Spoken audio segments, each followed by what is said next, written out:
Hold on. Wait. Okay. Oh, Vita was in. I caught Vita in the middle of saying something. What's up, y'all? Everybody, Champagne Sharks. Rate, comment, subscribe, hate, follow the Patreon. You know what, Vita? You know I do this better than me. Why do I always do this? You know what? I'm gonna have it written for you next time. Okay. I should have had that already written for you. So to hell with what I said. Just look at the damn banners. There you go. There goes a banner right there, and there goes a banner right there, and there goes another banner. Oh, we already started. Boom. Twitch. Everybody on Twitch. Okay. Patreon. All the Twitchers that's out there. Wait, so this is live on Patreon too? No, it's not live on Patreon, but you can. Oh. I don't think Patreon has a platform like that yet. I didn't think so because you said Patreon.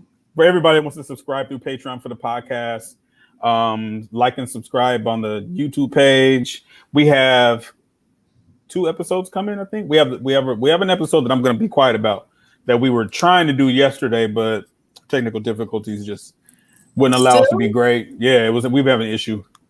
It wasn't us. It was one of the guests that was having some issue with the technical difficulties. Okay. But nevertheless, I have an interview. I have an interview that's coming up, so you gotta teach me how to record. Oh, yeah. I got you. But we got Vita in the house. We got the Champagne Sharks and everybody here that's supposed to be here. Let's see who in the building, man. Who's in here? I don't see anybody, but I don't know how to do this thing. On the private chat, just click the private chat. Is there anybody in there? Nope. Really? There's 61 people watching and nobody in the private chat talking, huh? Or in the comments talking, I should say. I don't see anybody in the comments. Do a roll call. Y'all need to come on and get in the chat. Oh, there they go. iSound info. There you go. iSound info. Y'all can't just leave us out here like that because we do this to interact with you guys. Like you can't just leave us here. I think we got a pretty good topic today too. So you can't just leave us with our ass hanging in the wing. Yeah. We're gonna talk about music. You know what? The last show we kind of drifted into music and that wasn't really planned. And I was like, yeah, why don't we just actually do a topic on music? And what really got me thinking about it, even from the not just music in general, but like the whole conversation around WAP and sex work. And I thought that shit was really interesting how that conversation was going. Now, me personally, I just feel like none of these people, I don't think the record labels or anybody actually gives a fuck about sex workers or culture or any of that shit. I mean, all rappers are sex workers to them. Yeah, I don't exactly. They're pimping them out as far as they're concerned. So I feel like, one of the other things that I think is missed in that conversation is the criminalization of sex work. Okay. So here these women get to, be on all these platforms talking about I'm sexy and talk about sex and wet ass pussy and all that shit. Mm-hmm. Meanwhile, there's a girl right now locked up. So the only way she's ever learned how to survive was by selling her pussy. Right. And nobody talks about that. Well, I think what happens is, first of all, Dylan Gray, what's up? Jinx, Mario Lewis, New Ways. Man, what's cracking? How y'all doing this evening? If anybody's on the West Coast, you probably smell like a chimney right now. And no, actually, I don't even notice the fires and shit. Are you serious? Man, let me show y'all something. I'm about to show y'all some shit. Let me know if y'all can see this. You didn't derail it, iSound info. Don't worry. Can you see I love talking about music. I don't know if you guys can see how gray that is. You can see a little gray. It looks a little grayish orange. It looks muggy. Oh, it's hot as fuck out almost here. Almost like a fog. Looks like a fog. Like a orange fog. It's ridiculous. But Jinx, what are you talking about? Nobody said anybody was locked up. Oh, I didn't. Oh, the person I didn't say she's locked up and selling pussy. I said she's locked up for selling pussy. Right. There's a YouTube channel, and I'm not trying to plug them, but I think it's a damn good channel. It's called Soft White Underbelly. And it's a YouTube channel that focuses on talking with people that come from all different walks of life. White, black, Latino, it doesn't really make a difference. And they talk to people on Skid Row. And the stories, especially from the sex workers, you get a lot of stories where they talk about their abuse to a certain degree. Some don't want to talk about it at all, some do. And you have women on there, man. I mean, we ain't just talking about pimping and hoeing. We talking about sexual abuse. Like these people have been in foster homes since they were, first of all, they're all from LA. Most of them are from LA. They grew up in the foster care system because their mother was an addict or the father was in prison or whatever, you know. And the abuse that goes on, not just with the women, with the men. There was a man on Soft White Underbelly that was talking about how he was in foster care and he was getting raped by Jerry West's nephew. Jerry West, the great Laker, the logo. What the fuck? Yeah, he was getting raped by Jerry West's nephew. Thank you for the donation, Phil Winter. My main man, my boy, was cracking. Oh, Colonel Kobe Gaddafi. There you go. All right, here you go. I don't think I know Phil, but hi, Phil. Well, I'm not familiar with him, I'll say. Yeah, Phil's always here. I don't think I remember. Void 912 was cracking. But yeah, he was getting raped by Jerry West's nephew. Okay, you giving me some horror stories, man. This is what it is. You know what I'm saying? Like Gameplay Fair, what's up? That's just what it is when these people are going through this horror. You know what I'm saying? And then I think what happens is, and I don't want to steal your shine, but I think what happens is in the music game or in the hip hop game, we glorify it, but only tell you the positive sides. Like when you listen to WAP, or if you're listening to not even WAP, because that's not really a song that I would think of as like sex work. But any type of song where they're talking about, but it's not a but. When I talked about WAP and sex work, that's their whole little like thing that they're doing as part of the branding. Is that they're talking around sex work and these online conferences about sex work. So that's what I was talking, not the song itself. Right. Yeah. I understand what you're saying, but I mean, and that was one of the things I remember. I seen an interview with Ice-T once, and he was talking about in his music. They talk about him glorifying gangs, drug dealing, but he said this, and it's true. Every one of his songs, he might talk about those things, but there's always a result at the end. The drug dealer always goes to prison. The gang member always dies or goes to prison. You're not anybody that's a criminal in his music. They're not getting away with it. There's a message, and you know what? Like real shit. We can just go ahead and get right into it because honestly, you're making me think.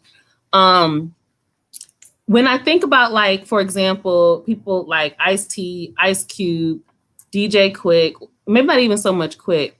Who else could I say? Nipsey Hussle. Yeah, Nipsey. You know, rappers who are, I believe, had at some point or often have been demonized because of the type of content and what they talk about.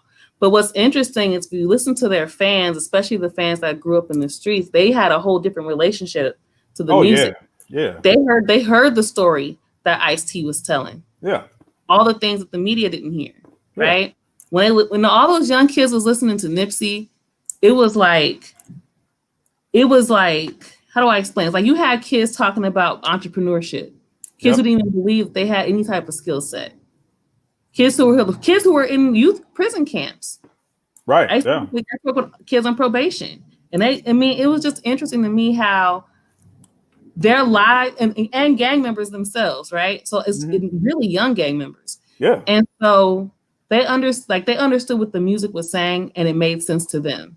And what I find to be interesting is that instead of us having I guess conversations around why don't we address the issues that are affecting these young Black males, it goes to why don't we demonize the rappers and then blame them for the Black males in the streets or whatever. Like, you get what I'm saying? It's like, so let's criminalize artists and criminalize the music as an effort to criminalize Black males so we can blame those Black males for the Black males that are in the streets or going to prison. You know, and that's crazy because they've already pathologized Black men, saying that we're predestined to commit crimes and basically telling us in our DNA to commit crimes. So why would you get mad at the rappers? You said we're criminals.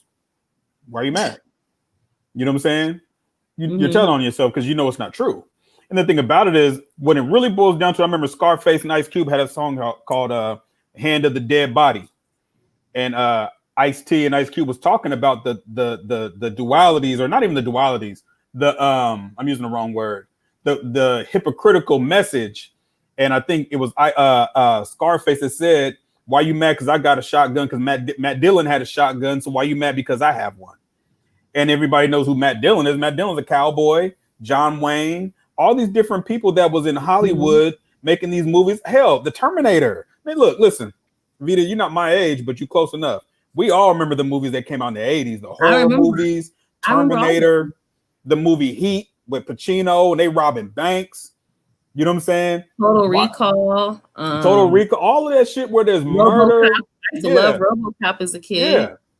All the Rambo movies, Arnold Schwarzenegger, Predator. I used to have me watching Rambo all the These time. motherfuckers don't never run out of bullets. You know what I'm saying? The A-Team. Yeah, the A-Team. Now, why everything had guns? Now that I'm thinking about it, everything had a bunch of guns in it. It was like basically advertisements. This is good right here. iSound Info. He said blaming rappers is a byproduct of the myth of personal responsibility in American culture. The system supposedly never plays a role. Right. Exactly. Absolutely. The system perpetuates the idea. When Ice Cube did the song My Summer Vacation, and he's talking about being from LA, a gang member, and taking drugs and going across the country to sell drugs, it happened. But why did it happen? Well, he might not have told you why it happened, but I'm sure he did somewhere because Ice Cube's political. Ice-T told you why it happened. KRS-One told you why it happened. Public Enemy did. Night of the Living Bassheads. They told you why it happened. So they can't try to make it like you can't have. It's almost like if I gave you a book and I flipped to the middle of the book and I said, don't read the beginning. You're not allowed to read the beginning of the book. You have to start from here, and everything that you know from the middle of this book until the end is the truth, and nothing else matters. So you don't understand how somebody ended the way they did in the book, the character. Man, I like how you put that, because it makes me actually think of many of the discussions I got into with white people about music, about rap music in particular. So don't get me wrong. I have, of course, my criticisms of hip hop myself, or things that I would love to see be different. But I really hate when white people start doing that racist shit. Yeah. They start demonizing hip hop. And so one of the things that I noticed that they do is they start talking about, all they talk about is cars and clothes and money and jewelry, right? And I always think to myself, I have a few problems with that. My first problem with it, notice that they never talk about the beginning part of the song when they said that they had to grind, they had to sleep with roaches. You know, like they skip all that shit.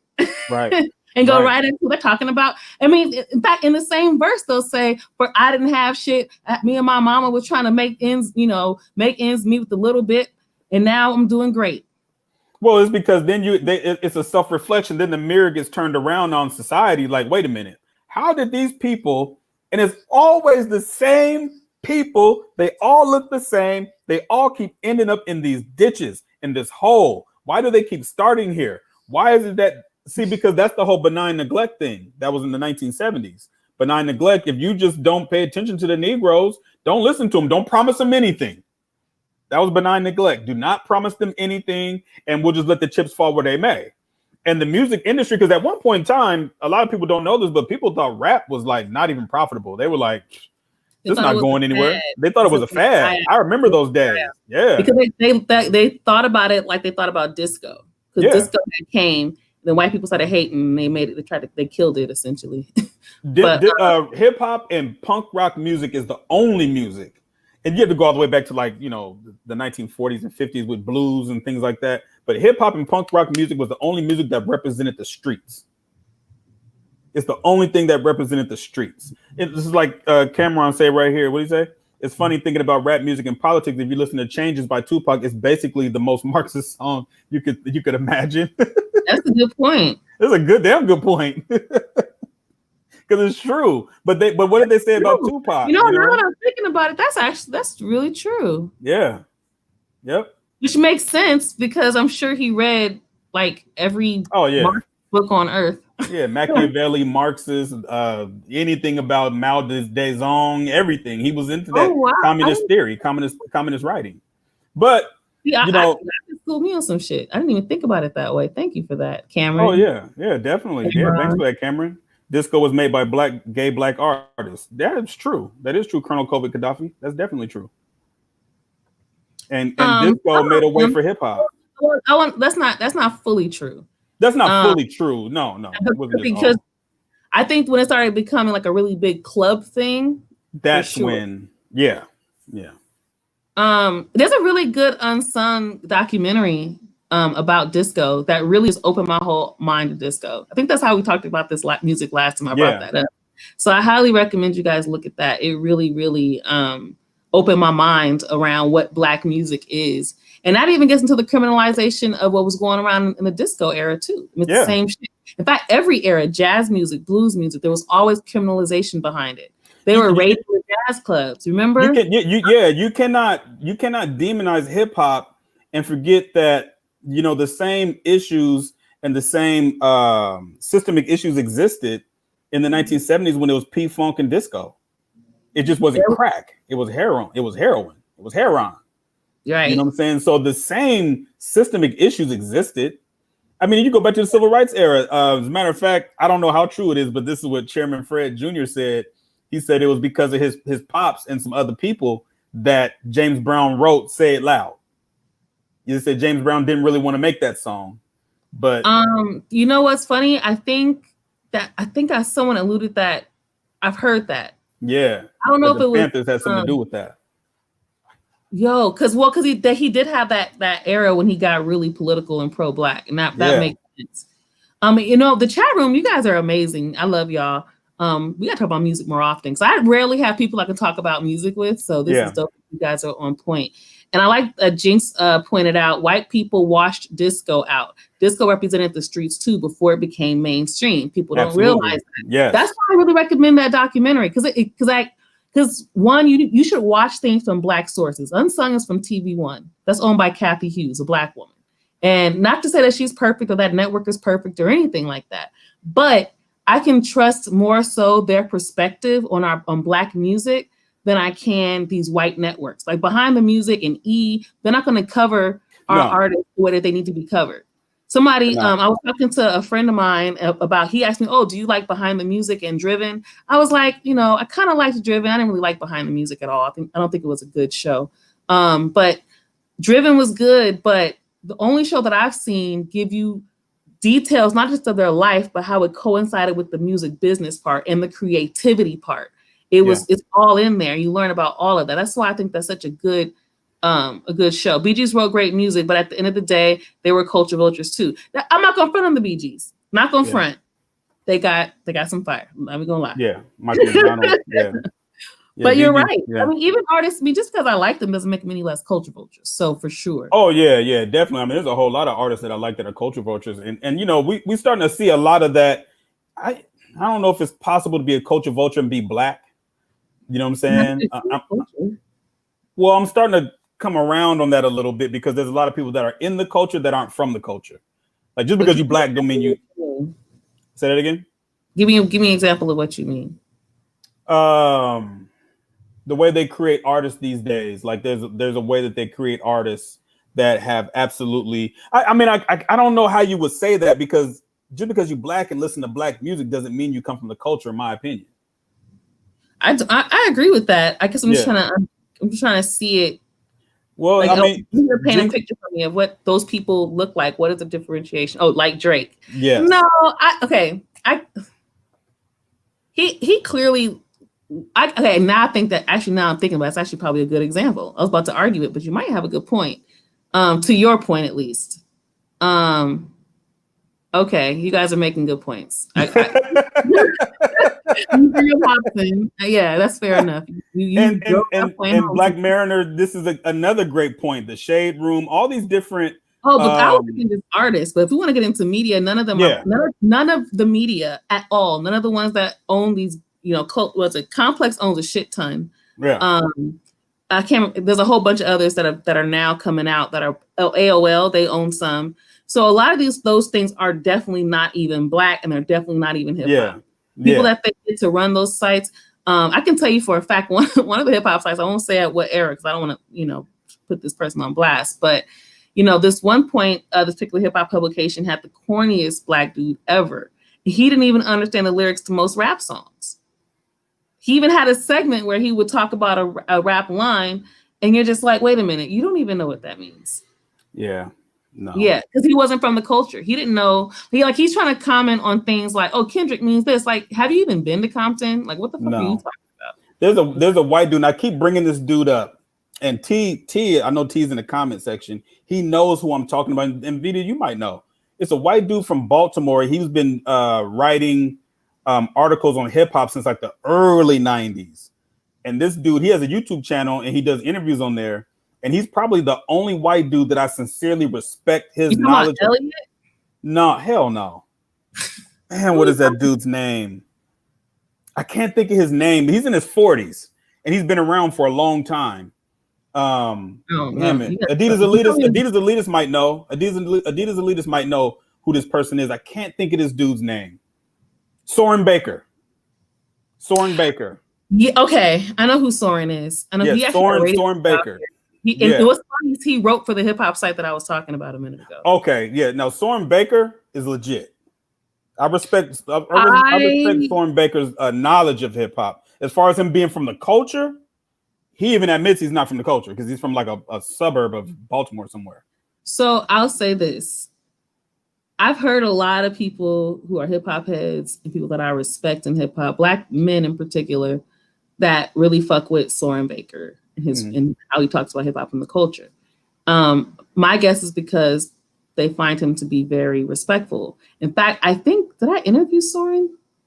Somebody, I want to say I did. It's so long ago.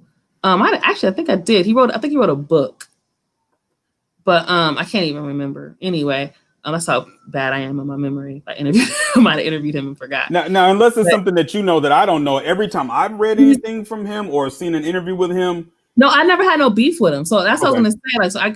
Everybody has a lot of respect for him. But for me, he hasn't done anything where I'm like, okay, for sure, I fuck with him heavy. Not that he has to. I don't really care. Right. But also, I feel like I'm always just cautious of giving white people too much rope. I hate to say it like this, but it's almost as if he knows his place. And that's fine.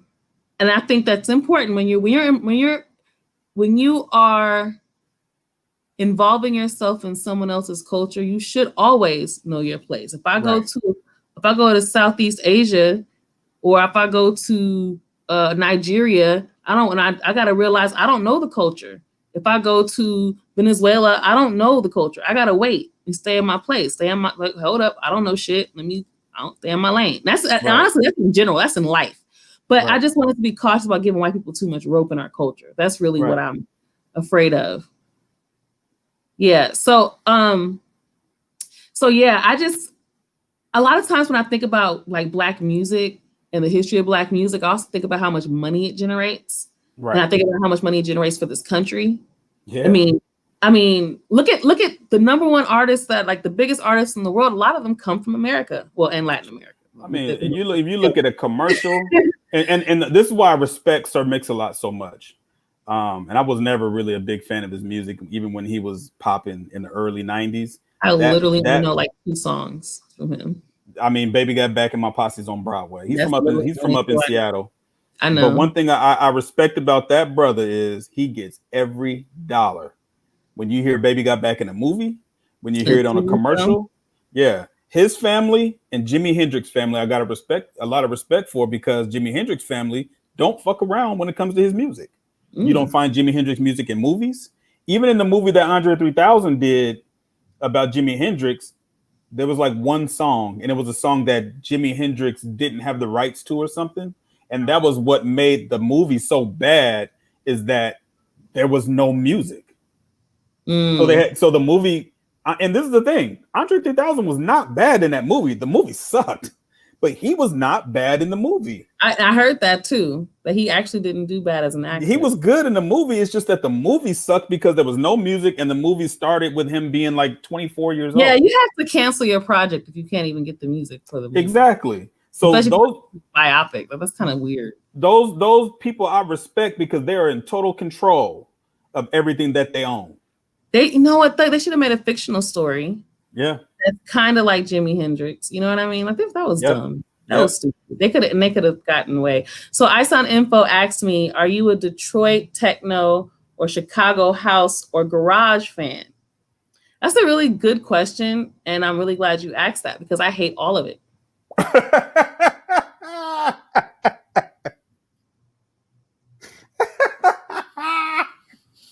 Don't ask me because I don't listen to it either, brother. I don't listen to house music. I don't listen to techno. I definitely don't listen to techno. So look, this is what happened with me and techno. Remember around the time in the 90s when that song Shake Your Body for Me came out? I heard it too much. What's the song? Shake Your Body. Shake your body for me. Doom, doom, doom, Okay, doom, yeah. doom. Remember that shit? Oh, hate all that shit. And there was like 8 different versions. Now the girl, this is what people don't know about the girl. I can't remember her name, but she really can rap. She can really rap. She's from the UK somewhere. Okay. And so just because everybody's like, I see the people like that. It's not the same. Okay, listen. I'm not about to debate because I don't care.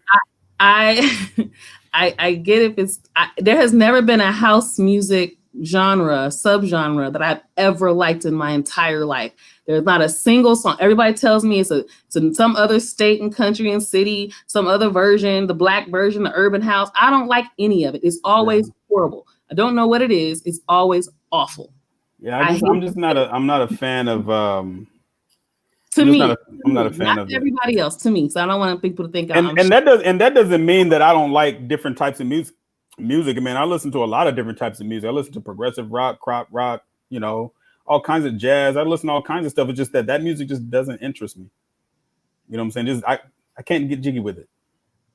So. Yeah, I like EDM. That's another genre. I ain't fucking with that shit. Drum and bass. People that get me. I remember back in the day, I won't say it was like early 2000s, the drum and bass people were all over LA and they were getting on my goddamn nerves. Then now you got grime. That's over in the UK. Grime.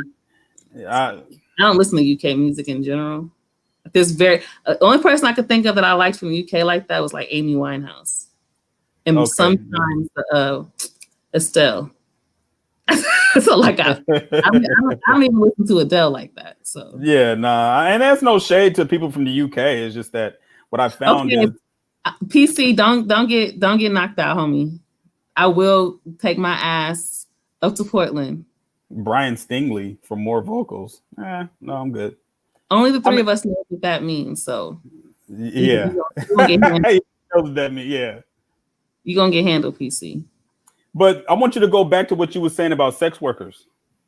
Oh, I mean, I didn't want to even leave it at just sex work. I was thinking about drug dealing. I was also thinking about gangbang. And I also want to think about, a lot of the ways that these record labels and white America in general is making so much money off of the music, even though most of the time they're just criminalizing the people that are, that are living that life. Do you think that sex work is the new hot topic in hip hop? So we have all these different rappers, male and female. You got Saweetie, you got Cardi B, of course. You got what's her name, Meg Thee Stallion. You got this new chick named Mulatto, which I detest that name. Why would you call yourself Mulatto? Anyways, because I got no sense. Yeah, but that seems like that's the going rate of the day, is to talk about how good your pussy is and how expensive it is. Mm-hmm. And I was just wondering, like, is this the new remember how back in the day in hip hop, gang banging rap was a heavy topic, whether it was Brother Lynch, C-Bo, especially Sacramento rappers, heavy gang banging influence, South Central Cartel, even though they never really banged, they fucking wore Dickie suits and Ben Davises and shit, you know what I'm saying? So do you think like right now is like the era of WAP rap? If you want to call it that, WAP rap? No, I can't say that. I think so. It's really hard. Well, I'll say this. I think there are definitely things that are trends. And I do think brands like to latch on to a trend. The problem with these kind of trends, the thing about the gangbanging shit, like that shit was real. Yeah, it was real. These girls aren't actual sex workers. Right. One of them claims, one of them was a former sex worker. She's a stripper, but at the end of the day, Cardi. Yeah. But at the end of the day, most of those girls, they're not sex workers. Right. They don't. In fact, most of the time they spend time demonizing girls for fucking niggas. Yeah, when they're not rapping, that's exactly what they do. You know, so I feel like it's one of those things that's branding and marketing because there's a feminist movement attached to it. If the demographic is women, they know that girls like to feel fake empowered by hearing that you can fuck anybody. So here's the wake up call. It's 2020. We already been doing it for a while. You know, Right. This isn't new information. I don't know, and I hate that people keep trying to make it like it's some new movement. Like, no, this ain't new. I watch, like I tell you all the time, I watch this shit from the 60s and 70s. Motherfuckers been fucking for a very long time. Yeah. I mean, in fact, shit. Most of that shit started really coming out in the 60s. Yeah. Coming out in the open in the 60s. Yeah. Right? Yeah. So you're not, to me, there's no more shock value around that shit. So my question is, where's the substance to it? Right. You don't really live that life. That's not really who you are. And also what has happened is, and I've seen this in the last month or so, what it has allowed, that type of genre of rap, what it has allowed is these, I'm gonna use the word my grandma used, these tramps coming out of nowhere, getting on podcasts and on shows, saying they had sex with this basketball player, this rapper, this football player, let me shit on him, and all this other kind of stuff that's been going on the last couple of days. For those that don't know, one of the, I think it was Chief Keef's baby mama, whoever she is. I mean, these women look like dope fiends. You know what I'm saying? And girls said that Odell Beckham, the football player who's dating Lolo Woods, who is one of the finest women I ever seen, said that Odell Beckham let her shit on his chest or some shit like that. And I was like, you know, the thing about it is at this point in time, it's easy. Lying goes a long ways when it comes to clout. Well, this is my whole thing, though. Let's keep it completely honest here. These girls are known for like this. None of this stuff is secret in their world, right? They know who to hit up for what. To me, at this point, the way with too many examples of guys and being exposed, and these girls can't wait to do it and excited to do the shit.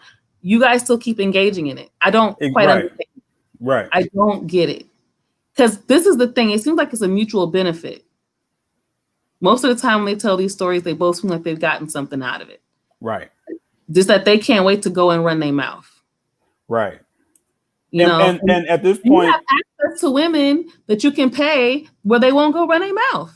And this is the thing, and I'm not trying to make no excuses for the dudes, because a lot of these dudes are clowns. They're stupid, because especially that with the athletes, because a lot of athletes, and that's a conversation we can get into, but about athletes and their access to women before they became famous, especially football players.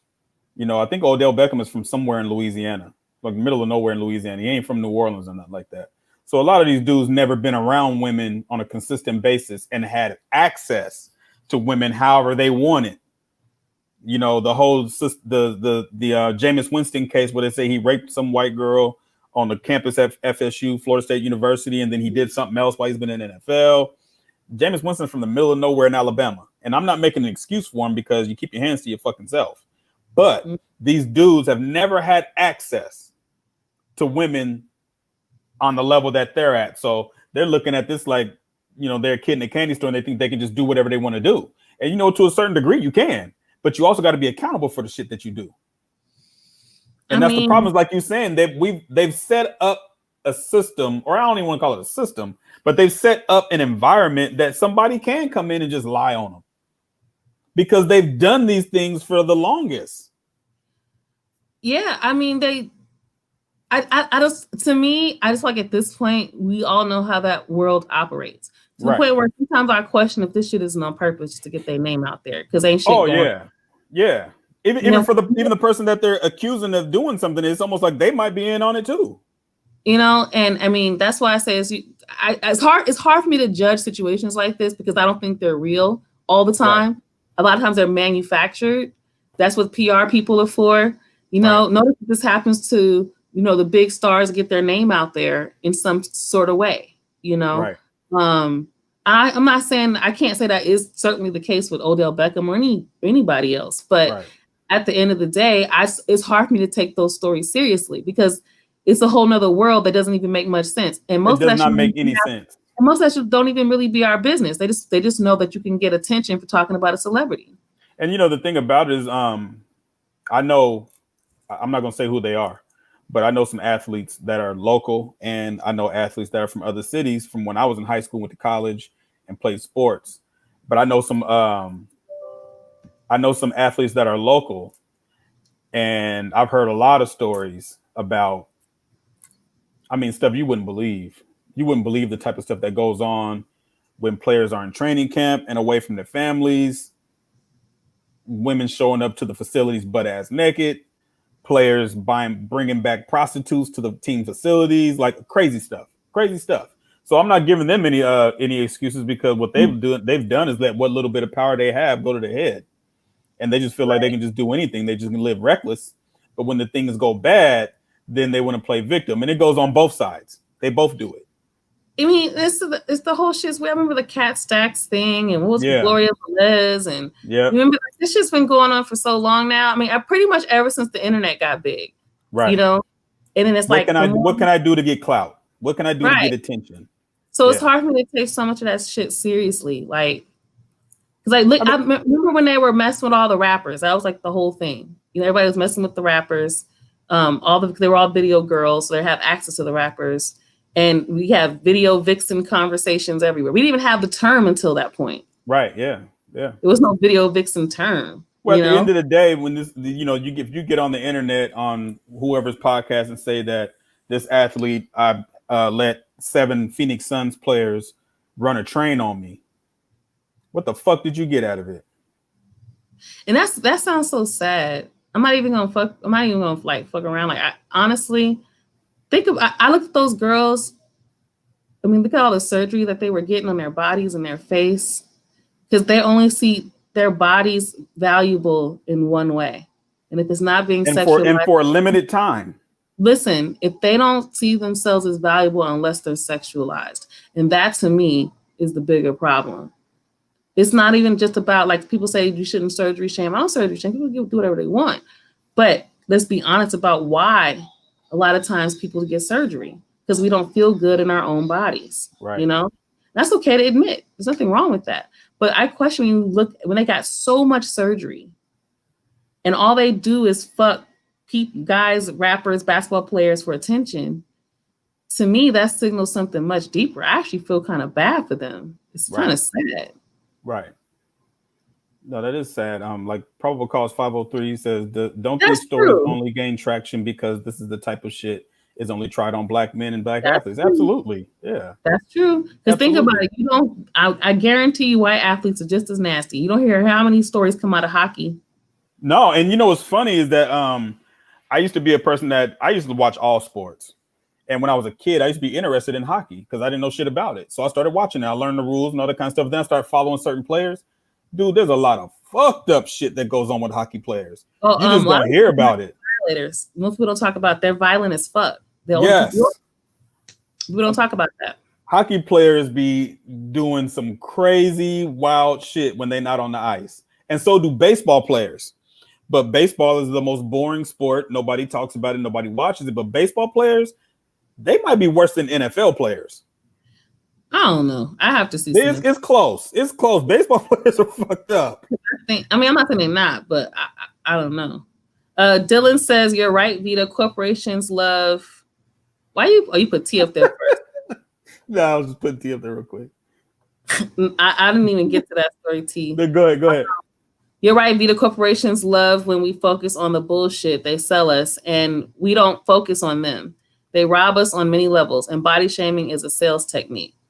I don't disagree with that. No, I don't disagree with that at all. Not even I think I agree with that. And when it comes to black people, we've been poisoned so much by white supremacy and all these different standards that when you throw this, I mean, something that small out there. Now you got girls I saw a story.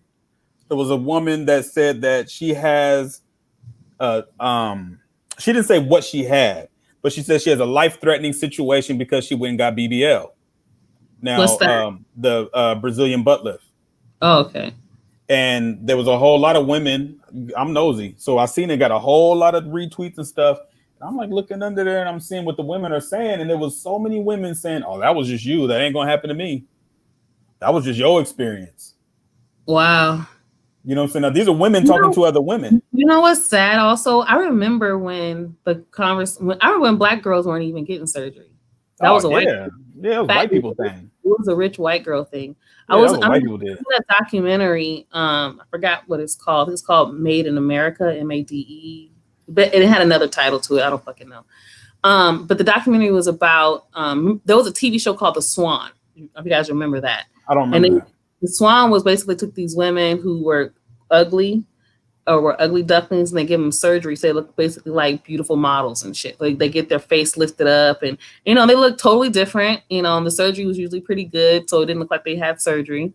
But then there was this whole conversation around beauty standards and the fact that we're constantly getting that basically this industry is growing.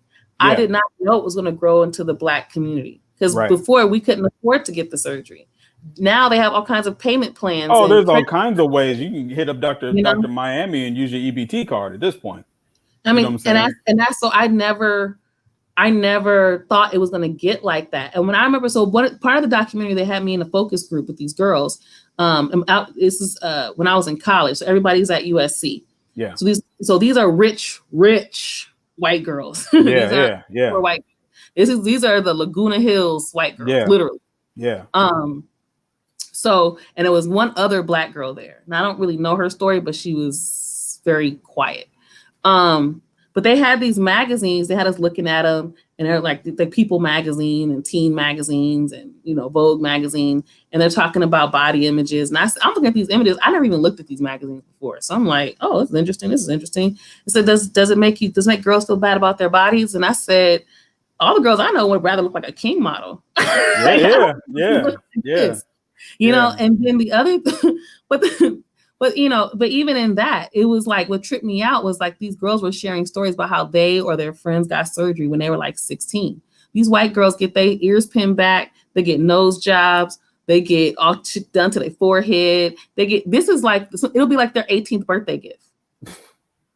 They'll get veneers, like all these, like their parents will do everything, get them breast implants. Because remember, these girls go to college to get a husband. They're not there to get an education at all. They're gonna get a rich husband. Yeah. But and be trophy wives. And that's that's why all the women in Laguna Hills all look the same. Yeah. But but my point is just that there was a time when that was just that was a white girl thing. And they were the only ones that I knew that were getting that shit. And now we're looking at how it's seeped into hip hop culture. I was looking at the fatty girl video. Somebody put it on Twitter. And I was like, damn, this is a fatty girl video. And these are just look like regular models. Mm-hmm. They weren't shaped like cellos. Right. Yeah. Or ants. They're not shaped like an ant. Or ants or whatever that shit is. It's like, and they all have the exact same body, which is the creepiest shit I've ever heard. Some of them acting like they exercise into that body. That always trips me out too. Yeah, no. But you get what I'm saying. Like it's seeped into hip hop culture. That goes back to my main point. That everybody's profiting off of our culture. Yeah, to the point where it's damaging. Yeah, because what it's doing now is it's influencing our own mentality into doing things that we wouldn't normally be doing. Like even though surgery is becoming more affordable for people and people can cover with their insurance. Then you can have a little job working at as a dental assistant. You can get some surgery through your insurance or whatever. But I didn't think that we would get to the point to where we would want to look like someone else from outside the culture who's visiting our culture. You know what I'm saying? Because there's so many women, and Instagram, to me, I don't even be on Instagram really like that no more because that's all it is. You know what I'm saying? It's like, who can be the next IG model? Who can sell the most tummy tea? Who can get a Fashion Nova? Is nobody tired of sex already? Like, I mean, as far as media, like I feel like that everything is so sex. Like it makes it so boring. It's boring. Everybody's all the sexy bodies look the same. I told my boy the only reason why I still have Instagram guy has the same fucking face, same beard, same arched eyebrows, same skin tone. Everything's the same. I told my boy, I said the only reason why I have Instagram is because we're past the days of me seeing a commercial and knowing the new Snoop Dogg video is coming out. The only way I'm gonna know is if I'm on Instagram or on Twitter. That's how music is released. That's how shoes are released. That's how everything comes out now. It's based on what's on social media. And I'm talking about some of the dopest albums that's been out this year. You ain't never seen a commercial for them. You only see it on Instagram. So it's like, damn, if I don't have Instagram, I'm gonna have to wait till somebody tell me that something came out. When the new Jordans come out, I ain't gonna know because I'm not on Instagram. Right. You know what I'm saying? That's where we're at this point. Honestly, and it's hard to tailor your timeline to where that's the only thing you want to see, because that bullshit gonna be there. It's gonna slip through the cracks. Look, with the influencers, and I know love talking about influencers. With influencers, they give them shit for them to model. So you'll see some Instagram model shaped like an ant, or and she's got a pair of Dunks on, or Air Jordans that can't nobody else get. We're like, well, how the fuck you get them shoes? Then here they come saying, oh, the raffle is on Saturday. A raffle for these Jordans, blah, blah, blah, blah, blah. And I'm like, motherfucker. So you mean to tell me instead of y'all just putting them in the damn store or giving us a commercial, you gave them to this girl for free? And if that's how you want to market your shit, fine. I ain't tripping. But dude, come on, man. You're selling sex, Nike. I'm sorry, but that's what you're doing. You're selling sex. It's just, to me, it's just so much. Even you don't even give them to your own athletes to advertise them. I'm over twerking. That's the other thing I'm over. Like, I'm just so sick of twerking. I don't want to see another twerk video ever again. I've seen so much ass shake. It's enough. White girls, no booty. Everybody, white girls with fake booties, black girls with, all kinds of shit happening. I don't know. I just want me to ask, why does everybody have to twerk? Like, what is the point of it? I'm so over it. It was fine. It's not a movement. And people keep fighting for this right to twerk. Nobody cares. Just twerk, but stop having to force it on us. Yeah. T said Adam 22 put on these weird looking chicks who now spread stories about Trey Songz peeing on girls and Odell Beckham. Already know. And the thing about it is the people that don't, I'm not about to give Adam 22 no shine. He don't need it anyway. But Adam 22's wife does pregnant porn. So we got to realize the type of people we're talking about here. You know what I'm saying? So when you go into the gutter, what you expect to get out of the gutter? You know what I'm saying? You're going to get gutter shit out of there. You know what I'm saying? So, bro, why is this dude, why are you on two different, you're on two different platforms? Who? Colonel Gaddafi? Oh, wait, I'm not seeing what he's saying. Oh, no. My shit. Okay, let's see. Well, what can you do? Real life is pretty boring. Bro, we ain't even about to deal with you today. What can we do about what? I don't even understand the point. What can you do? Real life is pretty boring. What can we do about what specifically? What point did we make that are you addressing? Because I'm very confused. Let people have their fun. Okay. I can already see what's happening. Yeah. See, I see why you are the way you are, Kenny. Yeah. Now I get it. I used to think that you be snapping on people for no reason or too early, but now I see why you have to snap on me. Okay, listen. Nobody is stopping people from having fun. What the fuck are you talking about? How on earth are we able to stop? We are just having a discussion about how we're seeing it in our world. Do we say we should put up a law? Do we say record labels should drop people? Do we say cancel? No, we said none of that. Did you say that, Kenny? I didn't say anything about that. I didn't think you said nothing about that. No disrespect, but I just felt like that way that came off was a little accusatory, as though we were saying, see, there he goes. He's saying no fun allowed. You off base. You off.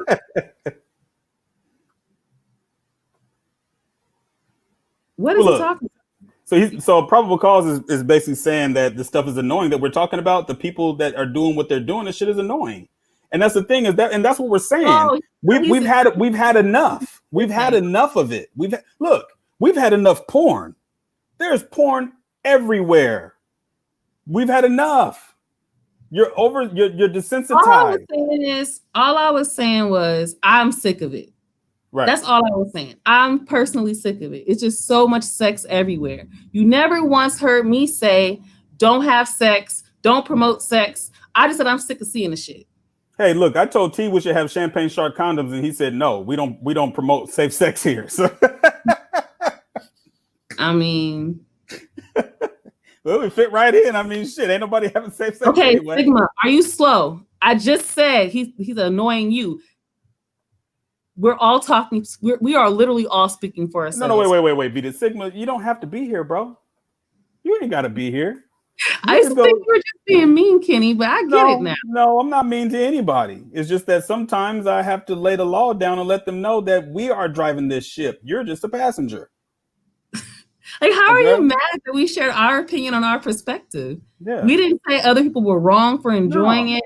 We didn't say people shouldn't engage in it. We didn't say any of that. So what are you talking about? Yeah. Yeah, block him because he's being ignorant. Well, probable cause, you got control of that. So, you know, he's a mod. PC. Look us up. He's a mod. So I'm not even going to worry about that because we're having a discussion. And the reason why we're having this discussion is because these are the things that people talk about. We're not just making this up. This isn't just being made up like we're just hating. Because I'll tell you guys in a minute, and you guys have heard me say this before, I listen to all kinds of hip hop. I don't have a problem with Meg Thee Stallion. I don't have a problem with Cardi B. I don't have a problem with none of that stuff. My only thing is this: make sure the song is good. If the song ain't good, I ain't fucking with it. And that goes for any rapper. That goes for any singer. If the song ain't, like, I'm not a Beyonce fan. I don't have nothing against Beyonce.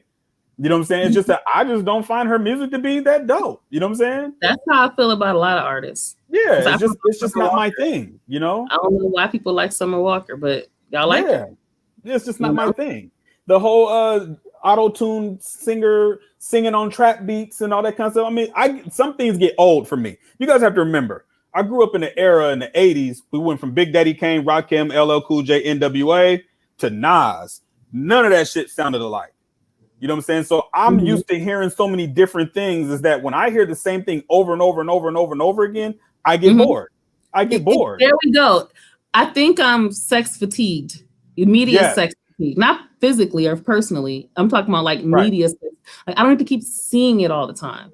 Yeah. That's, you know, I want you to highlight something T said. People like when we do commentary on stuff until we talk about something they like. Then it's all let people enjoy things. Yes. Yeah, see, and that's why we're so good at what we do. Some shit.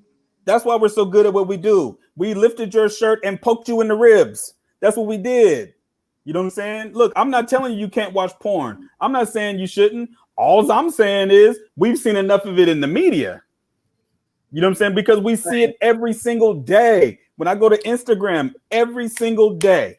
Gabriella made a good point too. She said, if you can go up to her, she said the point is, this shit has saturated the culture to the point of never wanting to open IG. That's enough fun. That's enough. Gabriella, what makes it so aggravating is even if that's not even what you're looking for. I don't go on there wanting to see half naked people all the time. And people, no, that's not what I go on there for. But somehow that shit ends up in my feed because somebody liked a picture. Yeah. You know what I mean? Or because I went to the explore page and, you know, I don't know. I just don't understand why that has to be forced on me all the time. Right. Exactly. I don't care about these IG models. What do I care what they're doing? And all they do is take pictures in random places by themselves. I don't quite understand that. And you know, the thing about it is like, and if that's what people want to do for their profession, fine. You know, I'm not tripping off that. You know what I'm saying? If that's what they want to do, it's just that I don't want to see it all the time. You know, I think that's the point we made. It's not that big of a deal. It shouldn't be that serious. But you know, I didn't start noticing how detrimental this type of environment, this type of culture was, because I believe that the IG model / whatever you want to call it is a culture within itself. Right. Because it's been able to latch on to another culture and build itself. It's almost like a parasite. You know what I'm saying? It's or a disease or a bacteria. It's found a host and it's been able to grow on that host. And now it's synonymous with hip hop now. The IG model is synonymous with hip hop. It's synonymous with video vixen shit. Yes, it's synonymous with athletes. When I see certain athletes get married, if they're married to a regular woman, they don't even talk about them women. As a matter of fact, they halfway demonize them. They always got something negative to say about Steph Curry's wife. They always got something negative to say about LeBron James' wife. These are just regular women. These are, and what I mean by regular is that they're not in entertainment. Beautiful black women, beautiful women. You know what I'm saying? Mothers, wives, handle business, are business women. Absolutely. But the only people that, but the only ones who's gonna get shine is the women that looks like they're up to no good. You know what I'm saying? They look like they have an ulterior motive. for why they're with this athlete. It happened to Rick Ross when he was engaged to that Lyra Galore girl. Oh yeah, that was. It was fucking weird. This girl came from nowhere. She's not a real model. She was just on Instagram. And then all of a sudden she's with Rick Ross, and now she's about to get engaged. And now that's went out the window, she's on TV now. These people are leeches. You know what's interesting? I didn't even think about this, and I forgot about this. A lot of those Instagram models, I actually found them on Pinterest. Yeah. Because I'll be looking at like for nail pictures, and you'll see a lot of these girls. I don't know, maybe it's the algorithm or what people tag on it, but I would always see these. And that's how I saw Lyra Galore. Mostly I saw her on Pinterest, like all these pictures on Pinterest. So I've come to the conclusion, I think me and T talked about this a long time ago. And I come to the conclusion that there's steps to this. And the steps are create an Instagram account. If you have to get surgery, get surgery. After you get the surgery, you start, quote unquote, hosting parties or being a bottle service girl at a club. 3, you're going to meet a rapper or an athlete somewhere or another. Floyd Mayweather strip club is another place where a lot of women end up. When you meet the athlete, all of a sudden, then all of your naked pictures are off Instagram, and you got the athlete. That's the game. And if things don't work out, you can go the reality TV route.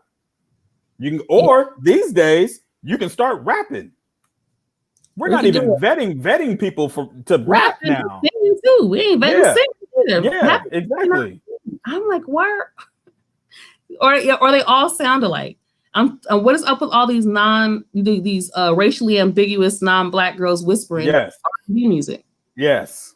And we give them, I'm so over that. Sabrina Claudio, Snow Allegra, all these other, they be white or mixed or what's another, Cali Uchis, all these people.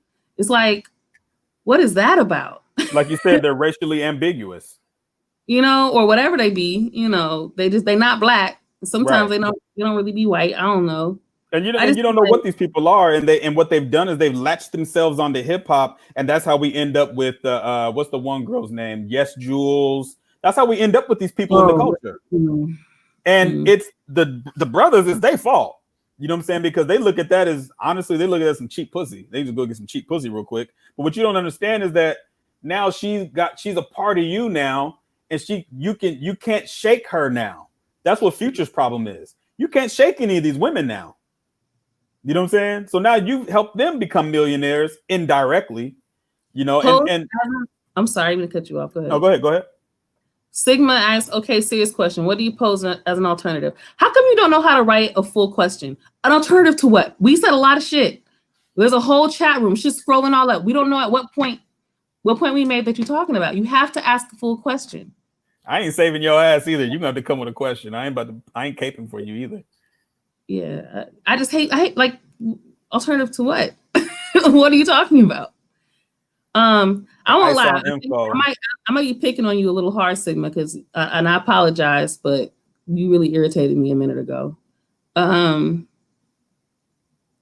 mean, if you're talking about an alternative to what the mainstream is giving you through social media and through your music, you see all these motherfucking records over there. You got options. But I'm confused on what that's even more confusing. All of us on the internet right now. Yeah. So I'm really even more confused by that question.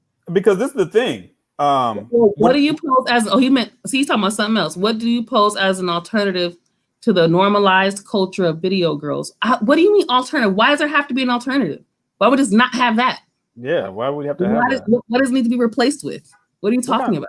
What kind of question is that? Oh my God. What kind of question is that? I'm confused now. What kind of question is that? Like, what do you pose as an alternative to the normalized culture of video girls? Why would there have to be an alternative to that? That's why I don't understand that question. Yeah, I mean, we don't have to have it. Right. Look, the music is going to sound just as good if they're not there.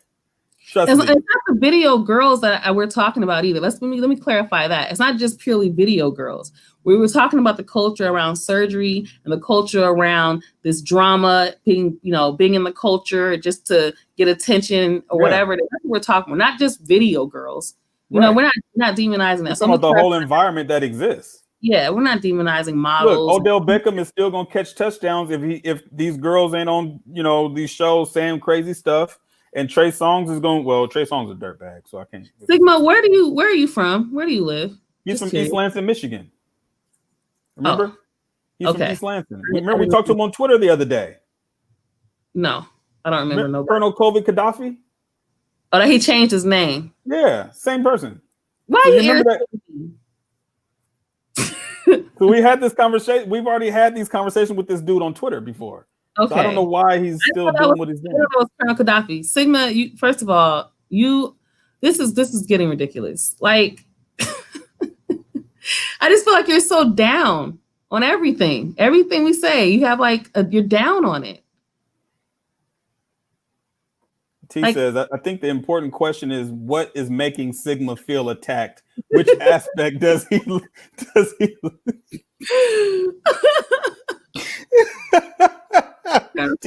you ain't shit. T ain't shit. Let me chill. Because honestly, I think you're a really dope person. I think you're cool. You hit me up. We follow each other on Twitter now.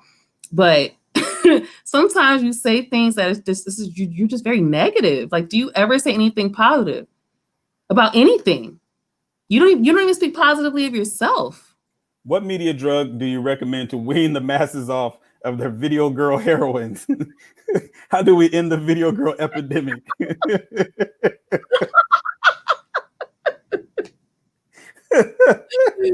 You guys are so funny. Oh my god. I mean, look, when it comes to video girls and all that kind of stuff, I think where we kind of went downhill when we started making it like it's an actual thing to aspire to do. Not the video girls, because that's a real job and they really get paid doing that.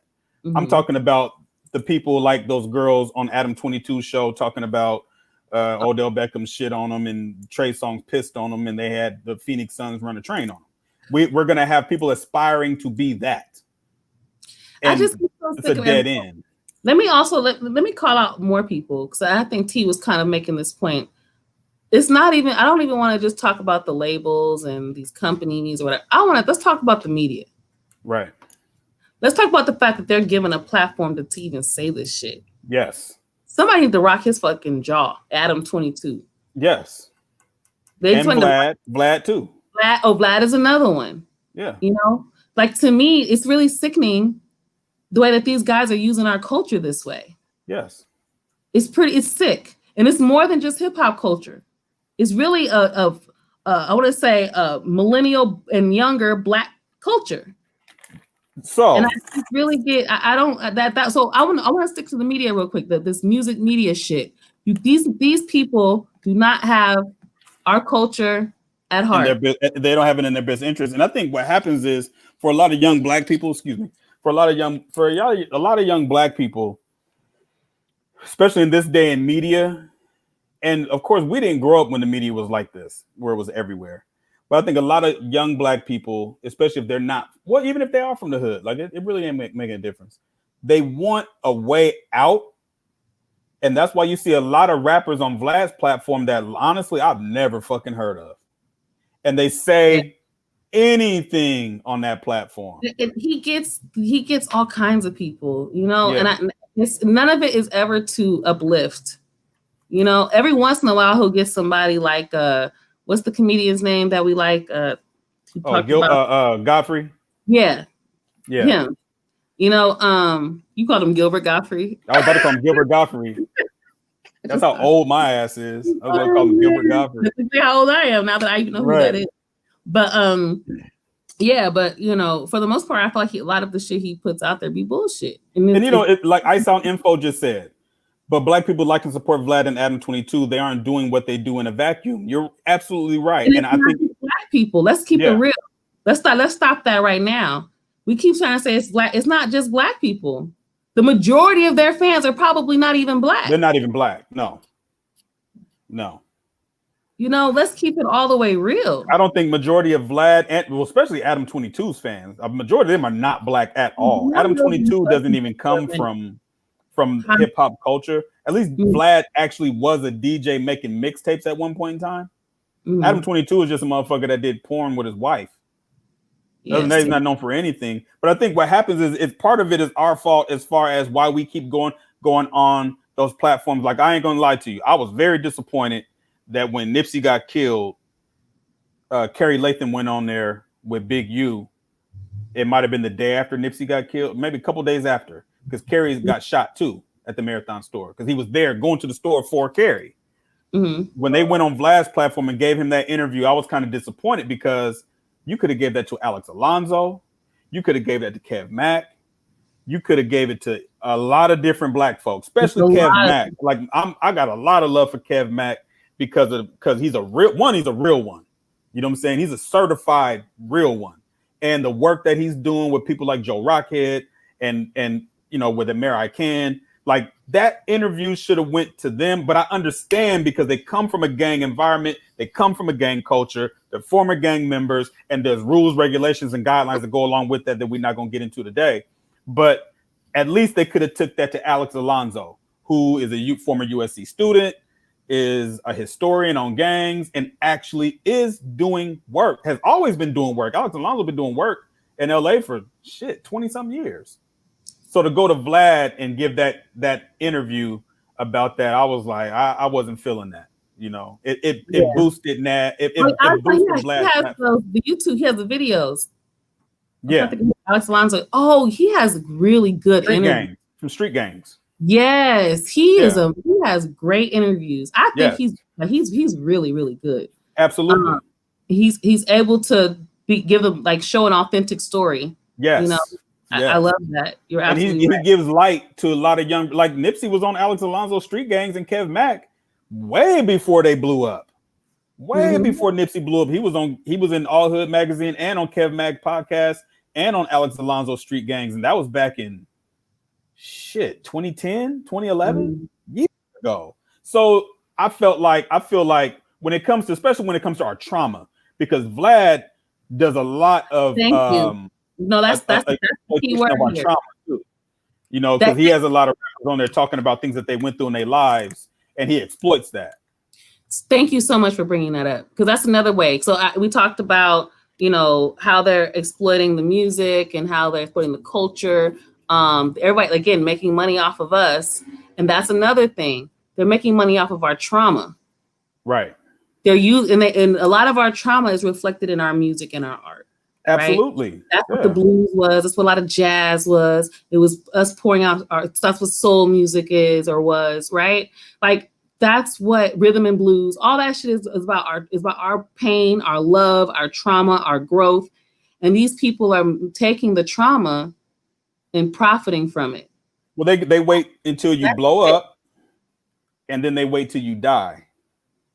So they only want a part of you in the important parts. They only want when you blow up. They only want when you die. You know what I'm saying? So they can keep, because this is what Vlad does, and this is how scandalous he is. Whenever because he's done so many interviews with so many people that when something does happen, he'll play a video that he already did and it'll say flashback. So he's doubling up on the money. He's doubling up on that. So he showed it when he did it. And then when something happens to this person, he'll flash back and show the interview that he did with them whenever that was. You know what I'm saying? So he doubles up on the money and then tries to play like he's supporting the culture and things like that, when that's not the case. Because if you're supporting the culture, you will be truthful. You know what I mean? You'll stop with the bullshit. And what I found is that people like Vlad, once he blew up, and I can see that first of all, let's get it straight. He blew up because he got his ass whooped by Rick Ross's dudes in the airport. That's when he blew up. I believe it was in the airport. They beat the fuck out of him, and he sued him for like $380,000. And that's how he used that money to create Vlad. Yep. Absolutely. That's how that started, because he was being a piece of shit scumbag, and they beat his ass.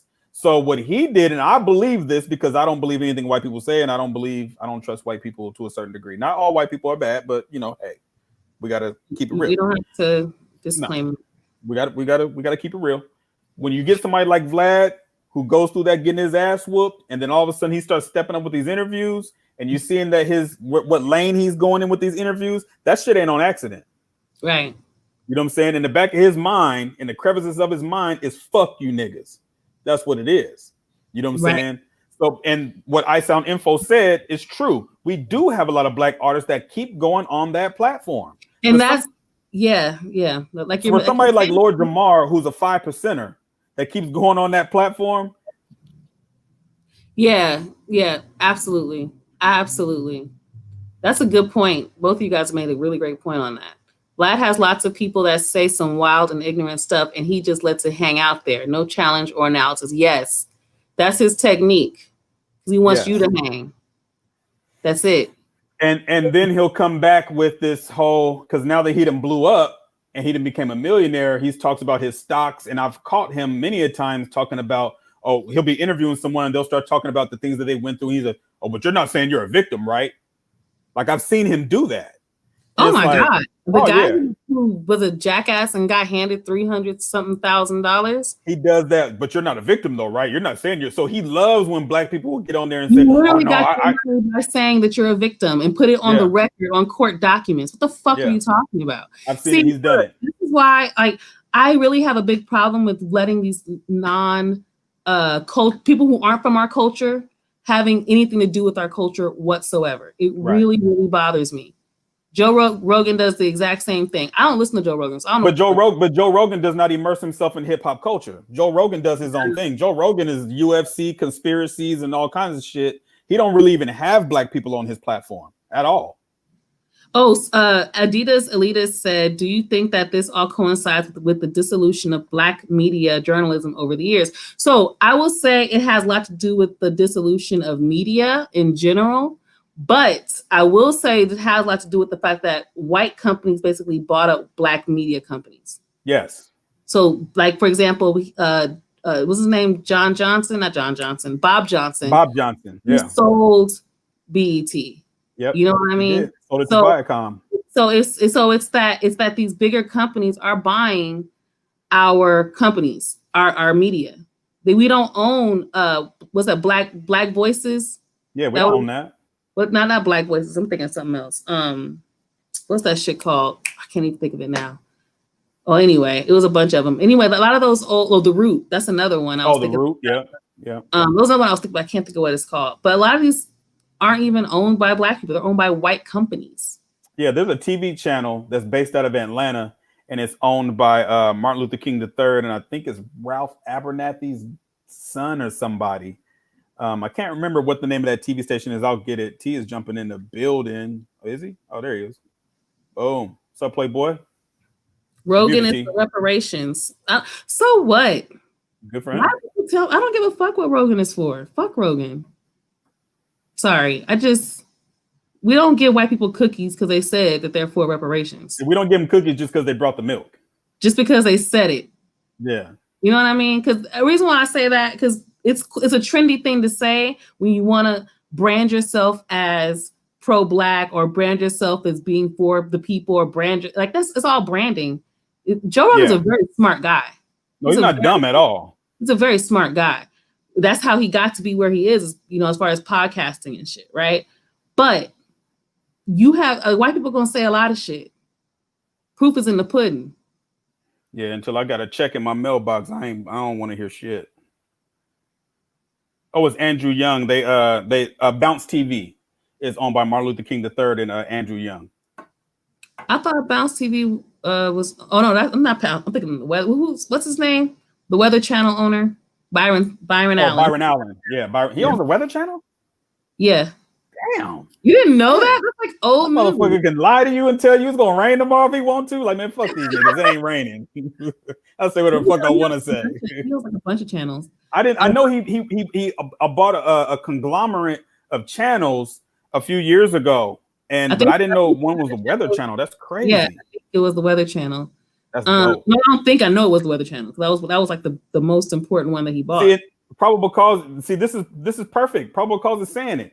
Rogan supports reparations, but he supports Bernie Sanders, who doesn't. So that's why you got to take what white people say with a grain of salt when it comes to anything that has to do with black people. That's a good point, PC. Rogan supports reparations, but supports Bernie, who doesn't. Yeah. Which I really take. I don't know why, but for some reason, Bernie being against reparations bothers me more than most other white politicians, because I feel like, I don't even want to get into it because I don't want to get us in trouble. academics problematic? Absolutely. He talks about rappers that die, and he's definitely. I think Big Mensa did a very good job explaining how and why. So did academics, right? Nipsey, and a few other people, honestly. Yeah. So we know he's problematic. He knows he's problematic. Yeah, he exposed himself with the whole thing going on with Freddie Gibbs. Freddie Gibbs exposed him. I don't even honestly like. I think he gets too much attention for being really disrespectful to people. Yes, but in this current culture of hip hop and hip hop entertainment, that's what sells. If it bleeds, it leads. You can talk shit as much as you want because you don't have to be accountable for it. Compared to back in the day, a rapper would see your ass, right? And you get touched up. It's like I remember Nipsey was talking about he was performing. He was doing an interview in New York, I think. And I think what happened was people didn't know that it was really real. And the dudes he brought with him, I think it was like Pac-Man the Gunman, all they really real out there in the streets. And there was a dude, he was talking to someone, they was talking about gangs or something, and there was a dude side busting saying, "Oh yeah, man, I don't care about no gangs." And you know, because you from LA, even if you say to a gang member, "I don't care about no gangs," their response is gonna be, "Oh, you gonna care about it in a minute." They didn't know how real it was. You know what I'm saying? You can't disrespect whether you don't want to be a part of a gang or not. You're not allowed to. That's disrespect. And dude was about to get tossed up. You know what I mean? Even what Nipsey did at the BET Awards. Remember that? Yes. You can't just disrespect everybody. What's so crazy? He was protecting his bodyguard. That was the funniest part. You can't even fuck with my bodyguard. And he's smarter than the bodyguard. He's skinny. Right. He didn't give a fuck. The police was like, "Calm down, Nipsey." Right. There was another time where someone was videotaping him. He was getting out of a car going somewhere. Oh yeah, and they were harassing him. I saw him and Lauren London. He told him, "I don't give a fuck about going to jail." Yeah. I saw somebody make a point. I wanted to get it. Oh, Dylan Gray. Searching Hammer. Yeah. Dylan Gray. Yeah, Dylan Gray. Thing is, if you have a corporate media system, some Black people will form companies and follow what the big corporations do, and that will never be good in the long run. I would love for you to give me an example, because I can't think of an example or what that looks like and what you mean. It's a good point though, and I really want to understand. Yeah, because I don't know a good example of that either. I'm being sincere. I'm not busting your balls. I'm dead serious. Like I definitely. It sounds like a good point, but I would need something to help me, visualize what that looks like or something. Rahel Baru, we just talking about hip hop culture vultures, and white people profiting off of our shit. Right. Right. So it's just and music in general. But but that's definitely if he's okay. So you said BET. So let me go back. So the thing is, if you have a so you feel like BET was following what the big corporations were doing? Is that what you're saying? Because honestly, the way BET got started was by not doing what the big corporations were doing. I totally disagree. If you're old enough, I don't know how old Dylan Gray is. If you're old enough, BET was nothing like VH1, MTV, nothing. It wasn't even right. It wasn't even mostly music at first. It was mostly sports. Yeah, well, they were covering the HBCU's football games because there was no other way to see it. Yes, absolutely. Yes, that was the first network to do that. They had more than they had news. They had politics. They found that what was going on is that Black artists had music videos. Yes, and they weren't getting aired on MTV. Yes. So that's when he began putting music videos on there. So I can't agree with them following the big corporations. I think the people that were on the channel, it was an assortment, rainbow coalition of Black people. Donnie Simpson, Cheryl, all these different people. What was one woman's name? She was fine too on Caribbean Rhythms. I'm not gonna remember nobody's name. I can't remember. T knows. I know T knows. T, what was the woman's name on BET from Caribbean Rhythms? What? We can't hear you. You ain't got no mic on. Turn your mic up. You know what's interesting? Also, you're pointing something else out to me. I didn't know Rachel. Okay, I didn't know who that is. Yes. So the funny thing is, I didn't have access to I don't live in a Caribbean community. LA doesn't have a big Caribbean community. The closest we have is like Belizean. right? Yeah. They're really Central American. Right. But we didn't grow up with reggae over here, like in New York or Miami or something like that. So my only way of even hearing it or even knowing what existed was actually BET. Yep. That was the Video only time, that was the only place that, you know, BET was the first place where you got a chance to see the people that you heard, but you didn't know what they looked like. When I first saw KRS-One, Big Daddy Kane, and a cameo video, they actually, I was like, oh, they do look the way they sound. I could put the match with I could put the faces with the names, especially KRS-One. Him and Slick Rick was the first two rappers videos that I could remember seeing. I remember there was a Force MD's video, Itching for a Scratch, but that was years. I don't know how I remember that, but they look the way they sound, and I was like, okay, I like this. Yeah, I like this because before there was MTV Raps, there was Rap City. I mean, Rap City was like a 3-hour show. You know what I mean? Okay. I didn't even know Rap City was before Yo MTV Raps. They might have been around the same time. I think Yo MTV Raps debuted in 87, 88. Oh, really? I thought it was like the 90s. I don't know, because it was already existed by the time I was watching it. So Teen Summit. Oh, I'm gonna give you guys a fun fact. Teen Summit, yes. I'm gonna give you guys a fun fact. So Teen Summit. I was actually on Teen Summit. No shit. I was the teen spotlight for my work as a community activist growing up in South Central. You know that video is gonna be on YouTube somewhere. I'm gonna find it. I don't know where it is. So my homegirl was also on it too before me. So yeah. And Teen Summit had some real ass conversations on there. Real conversations.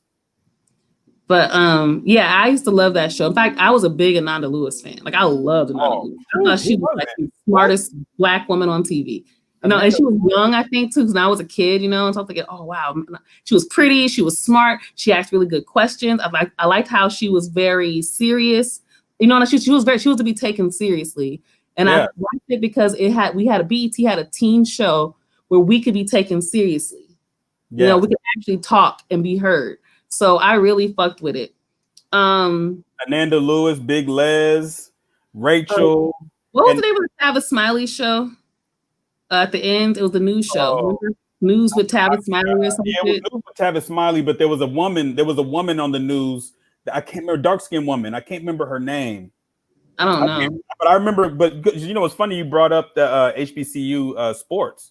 And that was when I first saw all the people that are a fan of sports. Steve McNair went to Alcorn State, ended up going to the NFL. Like he was the Michael Jordan of college football at one point. And we didn't even know who this dude was until I saw him on BET. She did go to MTV, and I did go to MTV.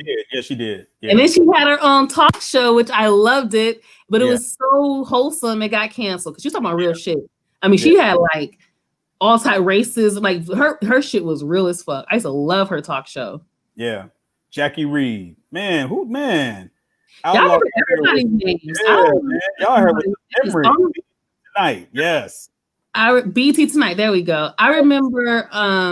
Okay, I remember Donnie Simpson. I don't know why I can't remember the girl that was on Video Soul, the woman that was on Video Soul. There was another woman on Video Soul, and I can't remember her name.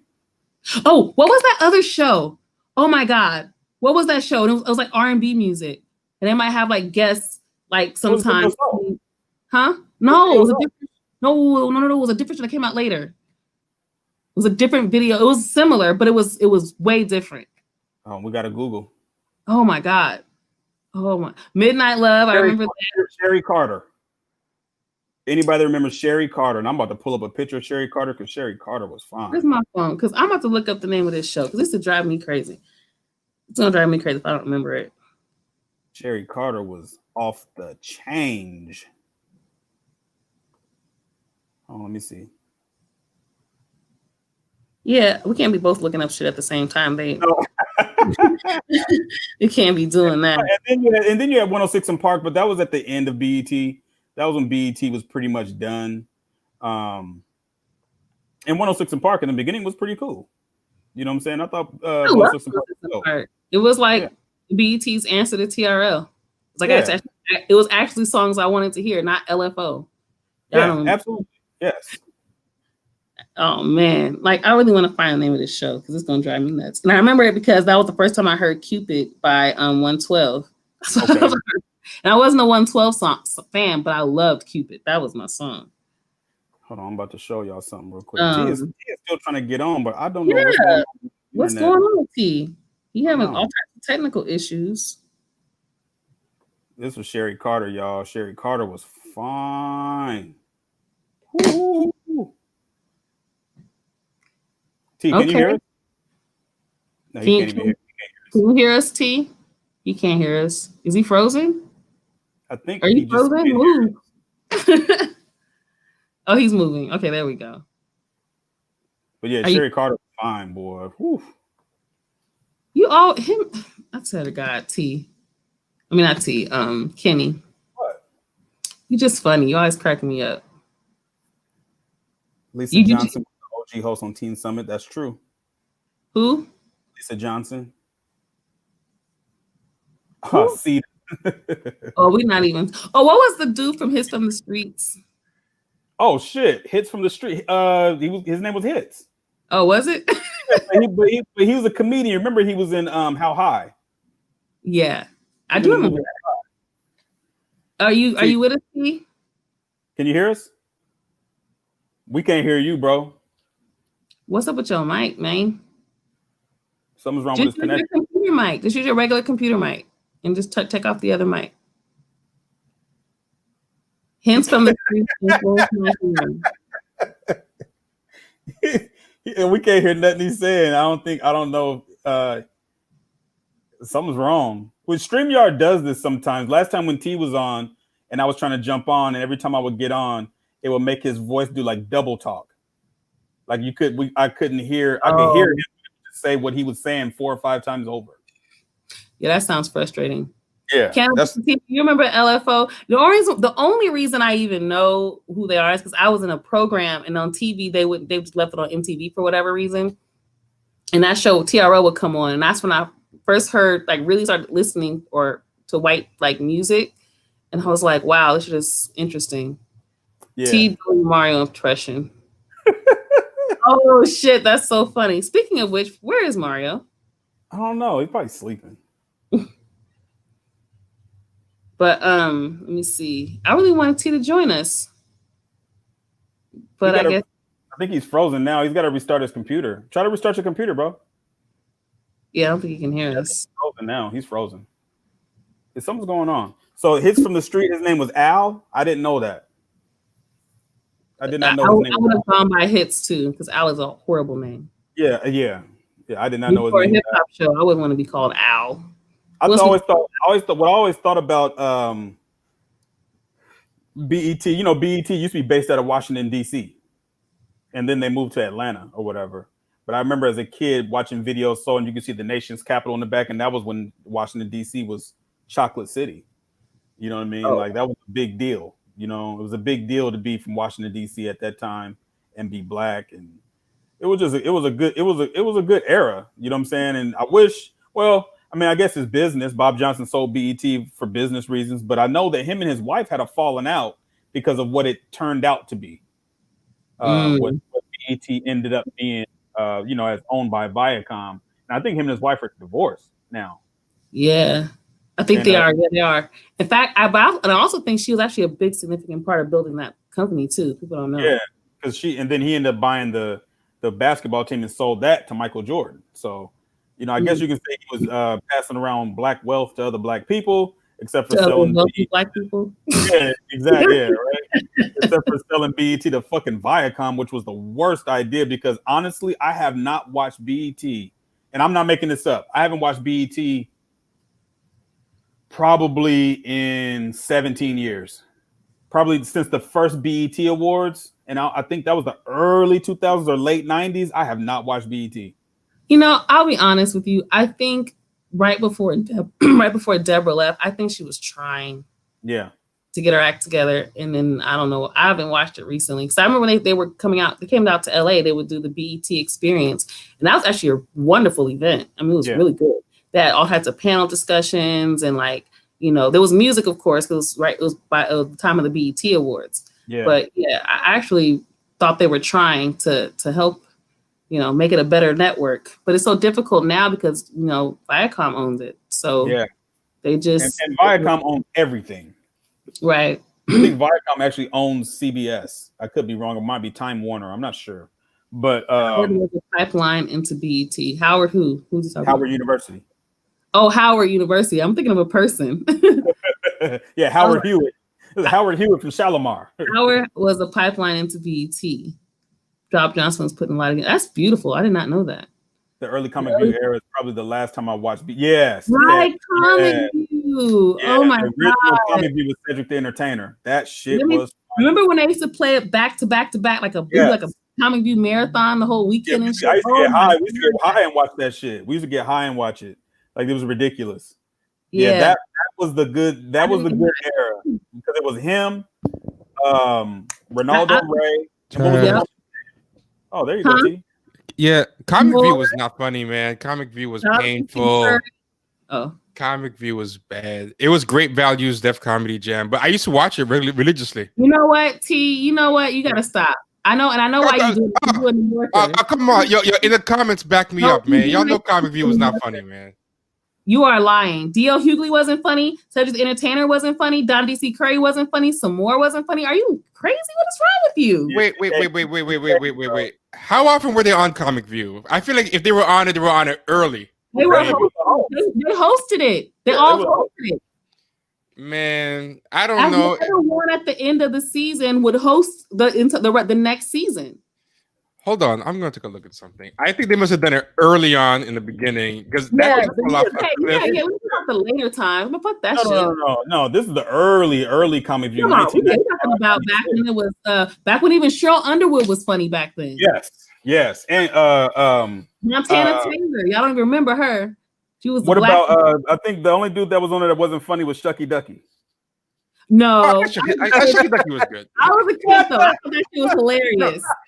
No. Okay, I'm not saying nobody in Comic View was ever funny, but for the most part, Comic View had a lot of struggle comedy because I feel like Def Comedy Jam there was a time where it was so good for black comedians that if you just had one good set anywhere, they just snatched you up. And then there was this guy that was 90% of the appearances of Comic View after a while. I think his name was Shang or something. Remember this guy?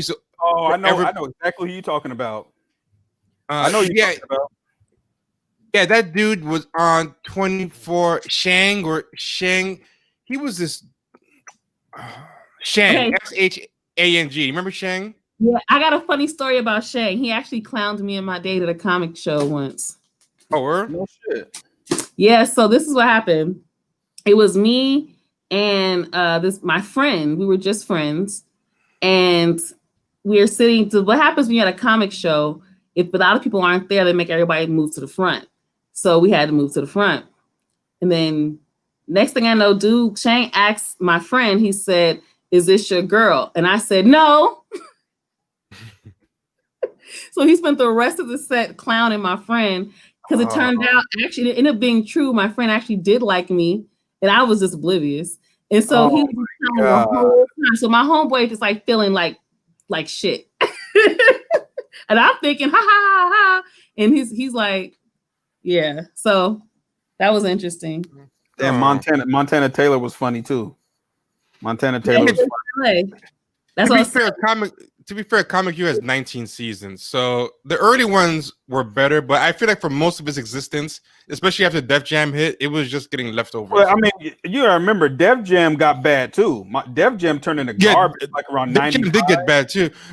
Around the Guy Tory years or whatever. It got bad. But I think everybody was getting a show. There was a time where it was just hot to be a black comedian. And even Def Comedy Jam couldn't book anybody. So then Comic View really had nobody. It was just one of the things about the whole comedy scene back then was Comic View had to be clean. Like that's why they couldn't compete with Def Comedy Jam. They were clean. Couldn't be dirty. You couldn't be dirty on Comic View because it was on network TV and it was on at like 5 in the afternoon. You gotta remember Comic View, on the West Coast. Comic View would come on at like when I just got out of school. Yeah, you know what I'm saying? Like Rap City would come on at 3. Was HBO, right? You said Wasn't that HBO? So the other thing is, am I the only one who remembers Comic View being mostly unfunny, especially in the later years? Is that just me? mostly watched it in the beginning, so it's hard for me to later years. I will say when it got really big, it got really unfunny. They would just snap any black comedian. But I think it's also because I think black comedy became a little more oversaturated. And I think because remember at the time when Def Comedy and Comic View were created, this is a time when black comedians were struggling to get any type of opportunities.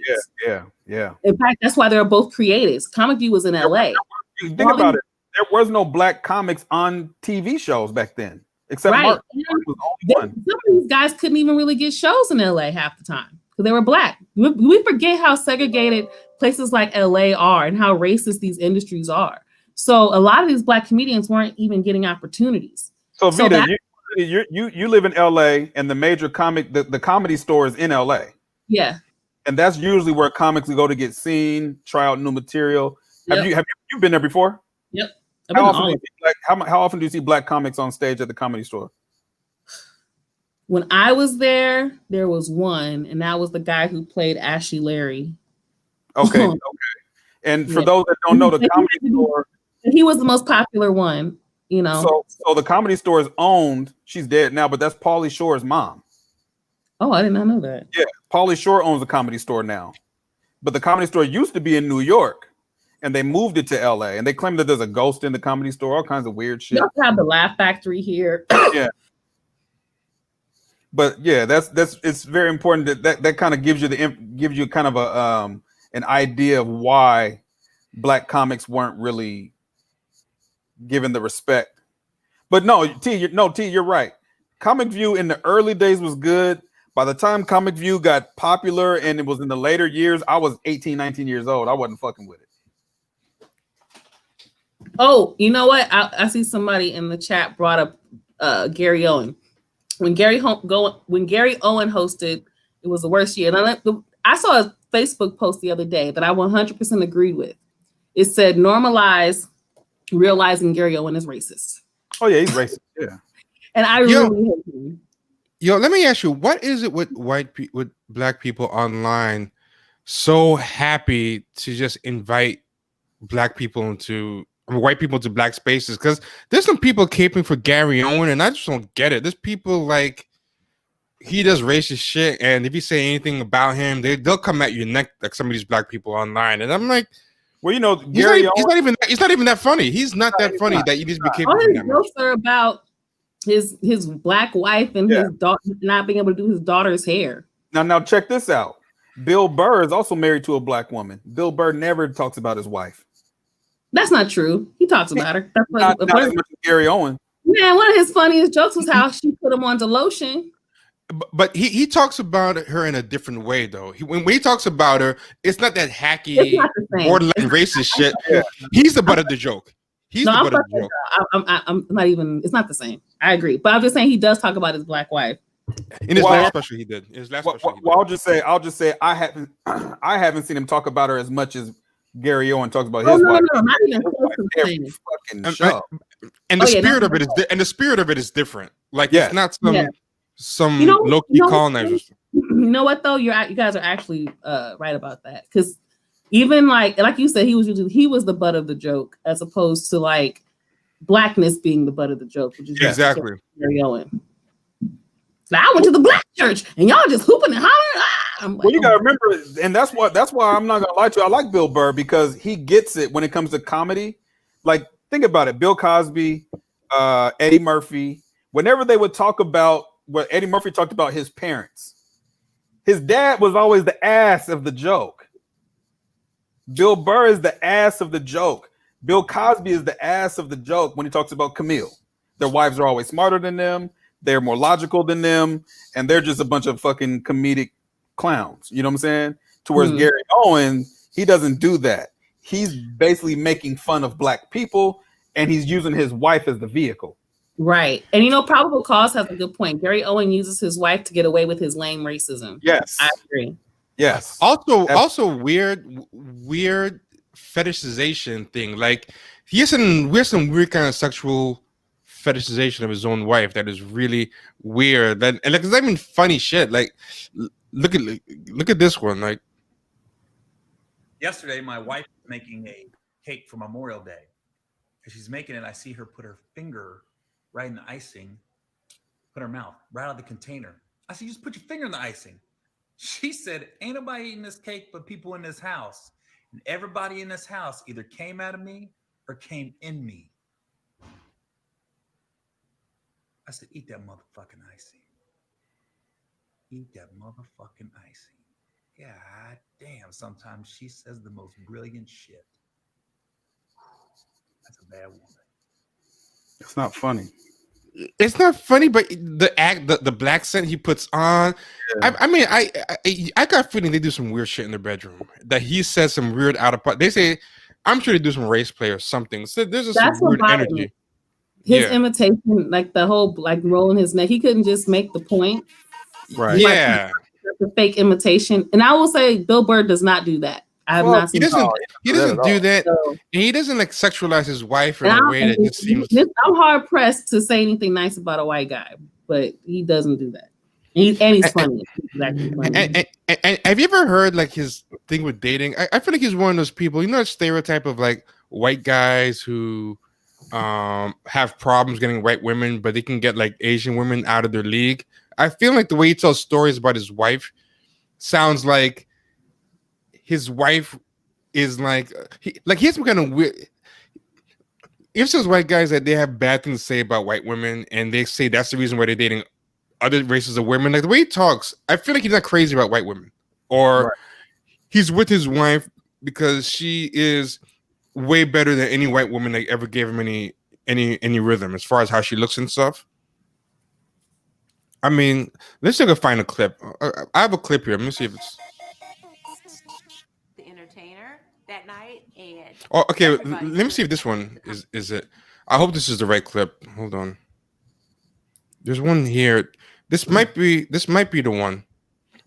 Oh, I didn't realize my screen was on. Oh, there we go. Comedy Store on Sunset in Los Angeles. Is it? Hold on. Let's put this up. Number he did call like that night. I'm with you, your cub. Okay. I think this is where it gets interesting. Okay, I'm sorry. Okay. Sorry about that. But he said she made him wait like a long time for the number, and then when she finally gave him the number, he called the same night. Like after all, so there's a kind of thirsty energy to him. I think this is kind of where. I didn't wait 3 days. Nah, he didn't wait 3 days.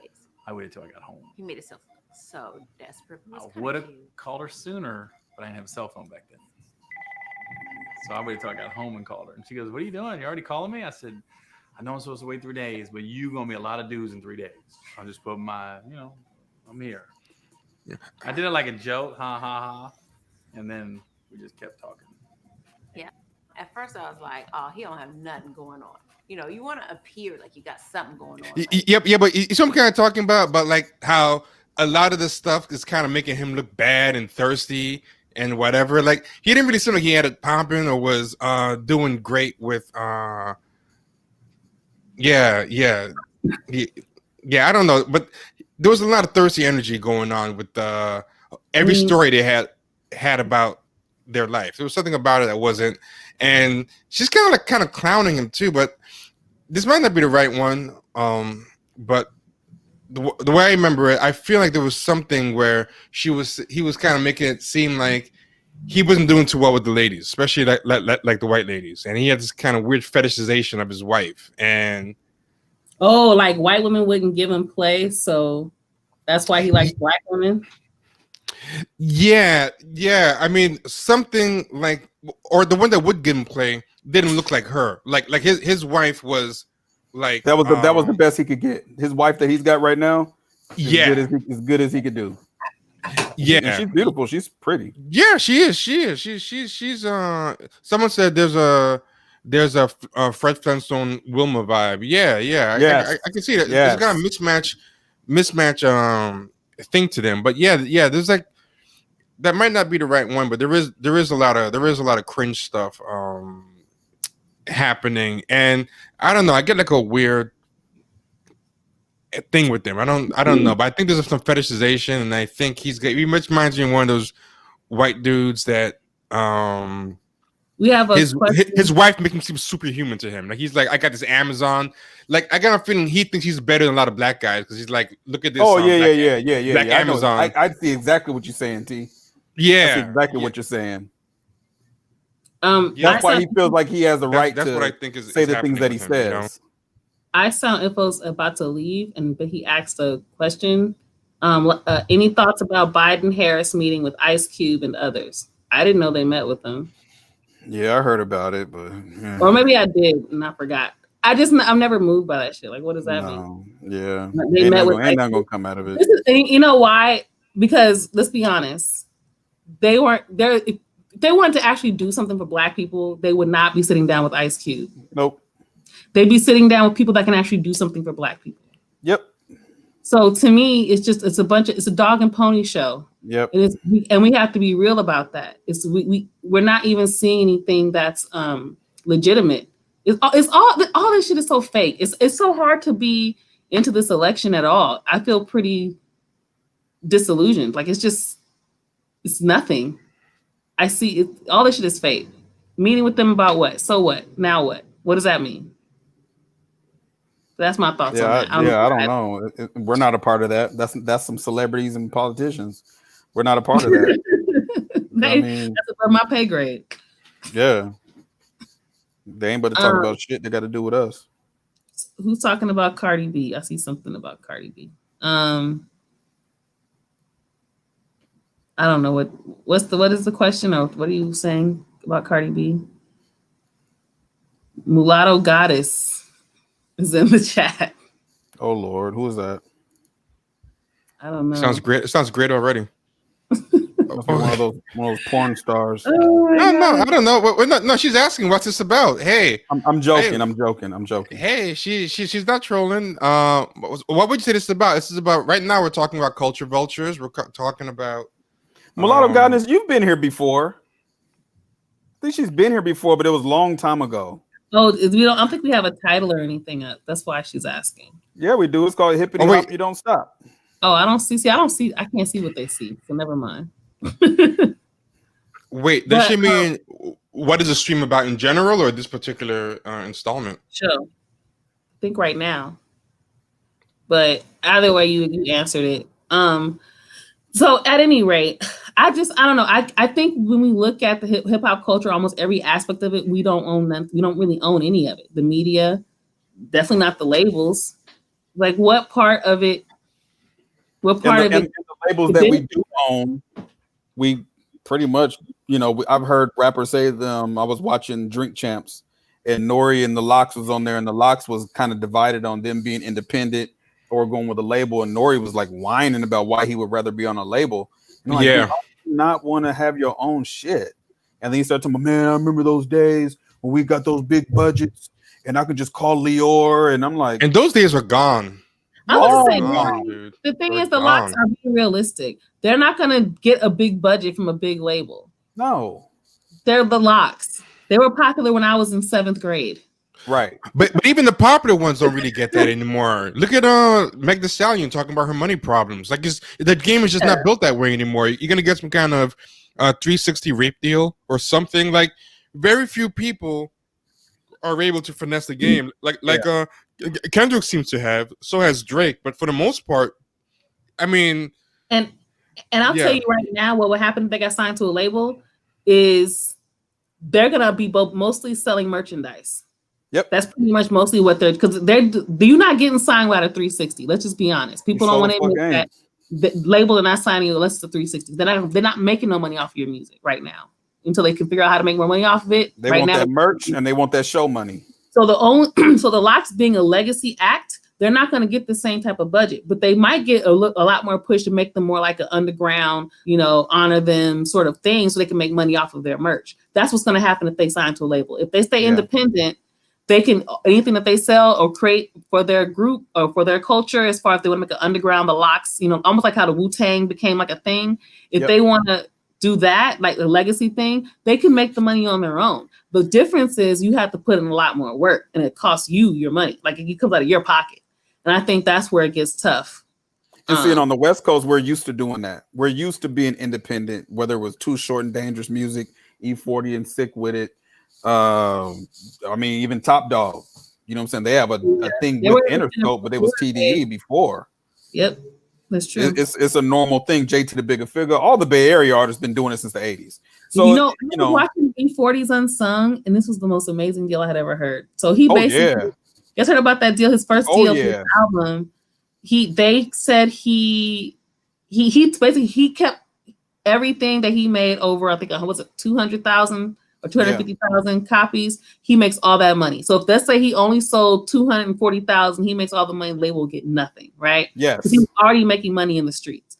But he made way more than that. So not only did he make that, he also got pretty good was how much? I forgot what the percentage was. It was like a high ass percentage. It was a high percentage. Of even the rest of that money. So basically, he wasn't losing out. So basically, he had more of like a partnership because he did what the RZA did. RZA did another deal like that where he signed the Wu-Tang Clan, but he got deals for every member.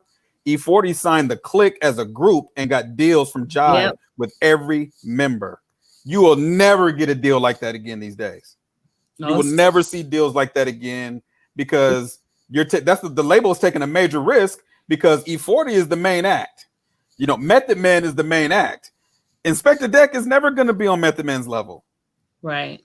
No matter how much how dope I think he is, or you or anybody else. You God is never going to be on Method Man's level. Method Man is the hottest artist to come out of the Wu-Tang Clan, whether we want to believe it or not. He's the most popular. He's sold the most records. That doesn't mean he's the best artist. You God is poor You God. Yeah. Yeah, You God gets the most flack out of but he really is that bad. He just wrote a book. He just wrote a book. He got a book that's coming out. He has a podcast. He's doing, I mean, all the brothers in that crew are doing good for themselves, but there's always going to be somebody. Everybody can't be Michael Jackson. There's only one Michael Jackson. I think You God has beef with him though. Like he feels they kind of shafted him. He's I think he's a little bit bitter about the. I wouldn't doubt it. I mean, you got to remember these dudes have been friends for 30 years. Yeah. You know? Low key a little bit better because I watched like whatever documentary I recently saw and I was like, damn, these guys look low key a little bitter still. Mostly they're mad at me. I saw something. Oh, Phil Opian says Napster fucked the game up, and I find it to be a really interesting statement because fucked it up for who? That's one question I have. No, I don't think Napster did. I think it temporarily did, but Napster kind of got out the paint. I think Napster kind of but they opened that window up. But that's not his plan. That they opened up that window. You know, we made it where people could just get whatever music right off top. But it made the artists have to work harder. So what that did is it made the artists have to, when you want to release music, you are in control of your art. So how do you want? So look at where we at right now. So like I just said earlier today, if I want to know if a rapper has an album coming out, I ain't gonna see no commercials. I got to be on Instagram or I got to be on Twitter. And I know for a fact that these artists are going to release their work, whether it be through MP3, on vinyl, whatever. And yeah, you're going to be able to pirate it. You know what I'm saying? There's always going to be ways to pirate it, but there's ways to combat piracy too. There's ways to do that. Well, you know what's interesting? I remember years ago, and this is before we had streaming. This is when we were downloading.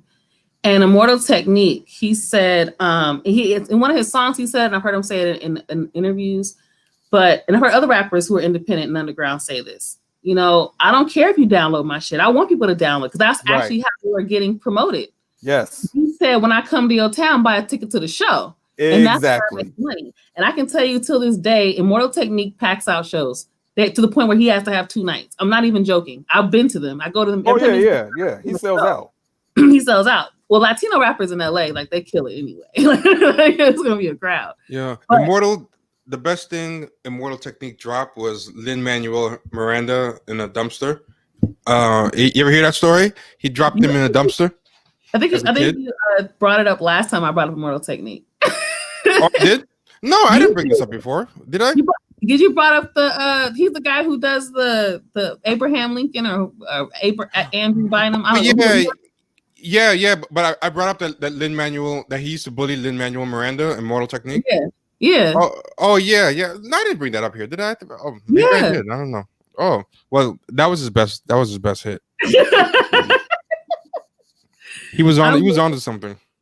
I mean, I fucked with Immoral Technique. I at least had his first 3 albums. If there's, I don't know if there's even another after that, but I pretty much had the first 3. But yeah, but my point was just that that also helped a lot of the independent artists get promotion and get their music out there at all. So I definitely question like who did it help and who did it hurt. Now, and the thing is, who took advantage of it? Because that was the other part of it. Who took it? Because look at this. A lot of those artists were dropping mixtapes. Before, you had to be in that city or that town to get that mixtape. In LA, you had to have your mixtape at the swap meet. You sure the fuck did. Literally at the Sauce and Swap meet. That's where you got your mixtapes from. Yeah. And so what changed with the internet is now a rapper in San Diego can put his mixtape online, and a kid in New Hampshire can download it and listen to it. Yeah. Whereas before they had, you had to be in that city or that town. So it actually opened up a lot of doors for a lot of people at the same time. So the question is, how are people taking advantage of it? That would actually be a good interview. How will we pull that off? Crazier stuff has happened. I could probably ask them. Wow. Oh yeah, don't get it twisted. Underground labels were hella shady. It was shady as fuck. Oh, we're not talking about we're definitely not saying underground labels weren't shady. So definitely not saying that. The underground labels were shady as fuck. I know about underground label execs that got their ass whooped over music. I mean, nobody's definitely saying that every aspect is absent of some type of bullshit. I mean, you're not going to escape. There's a way to not get your music stolen. Press everything on vinyl and don't release any MP3s. Yeah, and then not have anybody listen to your shit, because I'm just saying. Most of these things, most devices don't even have CD players no more. No, I'm just saying. You know what I mean? If we have to go back to hard copies in order for you to not get ripped off. I don't think my car has a CD insert. No, I use iPod MP3. A mosquito in here. Did you just knock your whole computer over? Almost, man. There was a fucking mosquito by my head. But it's I don't know. There's just really no way to not get ripped off for anything these days. Even if, look, we're in an era where, and I know a lot of people don't know this, but if you want to buy something online that's, potentially worth something, people have bots and they can buy everything up and you won't get a chance. And then they'll resell it to you at 300% the price. They do it with shoes. They do it with ladies' handbags. They do it with records. Yep. Look, the fucking Alchemist put out that album with Boldy James from Detroit. And for whatever reason, these knuckleheads only pressed up 500 copies. What the fuck you think people are going to do? So you're not even making it available for everybody that want to have it. So they release it on vinyl and it was sold out in 0.3 seconds. Come to find out there's some dude in Texas that had some bot and had 380 of them. Wow. So now they got to go and cancel all of his orders and figure out another way to sell the stuff. So the labels and the people that are releasing this stuff, like Nike and like the record labels, they're in on this shit too. If you put something as limited, everybody's going to want it. It's another way to market these days. And the other thing I was going to say, a lot of artists had to find creative ways to make their money. In doing this. So they were making money more than just, it was more than just the music. They might have, or even if it was the music, look at Nipsey. Somebody brought up the Crenshaw mixtape that he was selling for $100. Yep. And if you guys remember, all the blogs were talking shit about him. Hip Hop DX in particular wrote an article basically saying who's going to buy a mixtape for $100. Yep. What these blogs didn't report is that it was part of the Proud to Pay campaign. You paid $100 if you wanted to. And it came with a secret concert ticket and some merch or some shit on top of that. Or you could pay the regular price of $10 on iTunes if you just want to pay to support, or you could download it for free off of a mixtape site. You actually had options. You had options. So he thought, guess what? when they had the pop-up shop to sell the album for $100, the line was around the it sold out. Yeah. Sold out quickly. So because he found a creative way to make his money off of his music. So I think a lot of these things created opportunities as well. So I'm one of those people who it's like, remember when we were younger, people would like demonize the internet.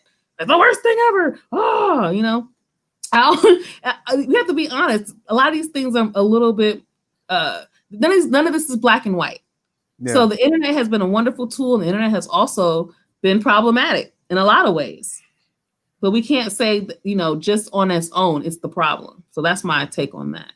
Yeah, these days you got to be crafty, man. It can't just be you begging the label to sign you or you begging the consumers to buy it from you. You have to bring something because honestly, unless you are really, really dope, you better have some type of marketing campaign or something because there's a whole rappers come a dime a dozen these days.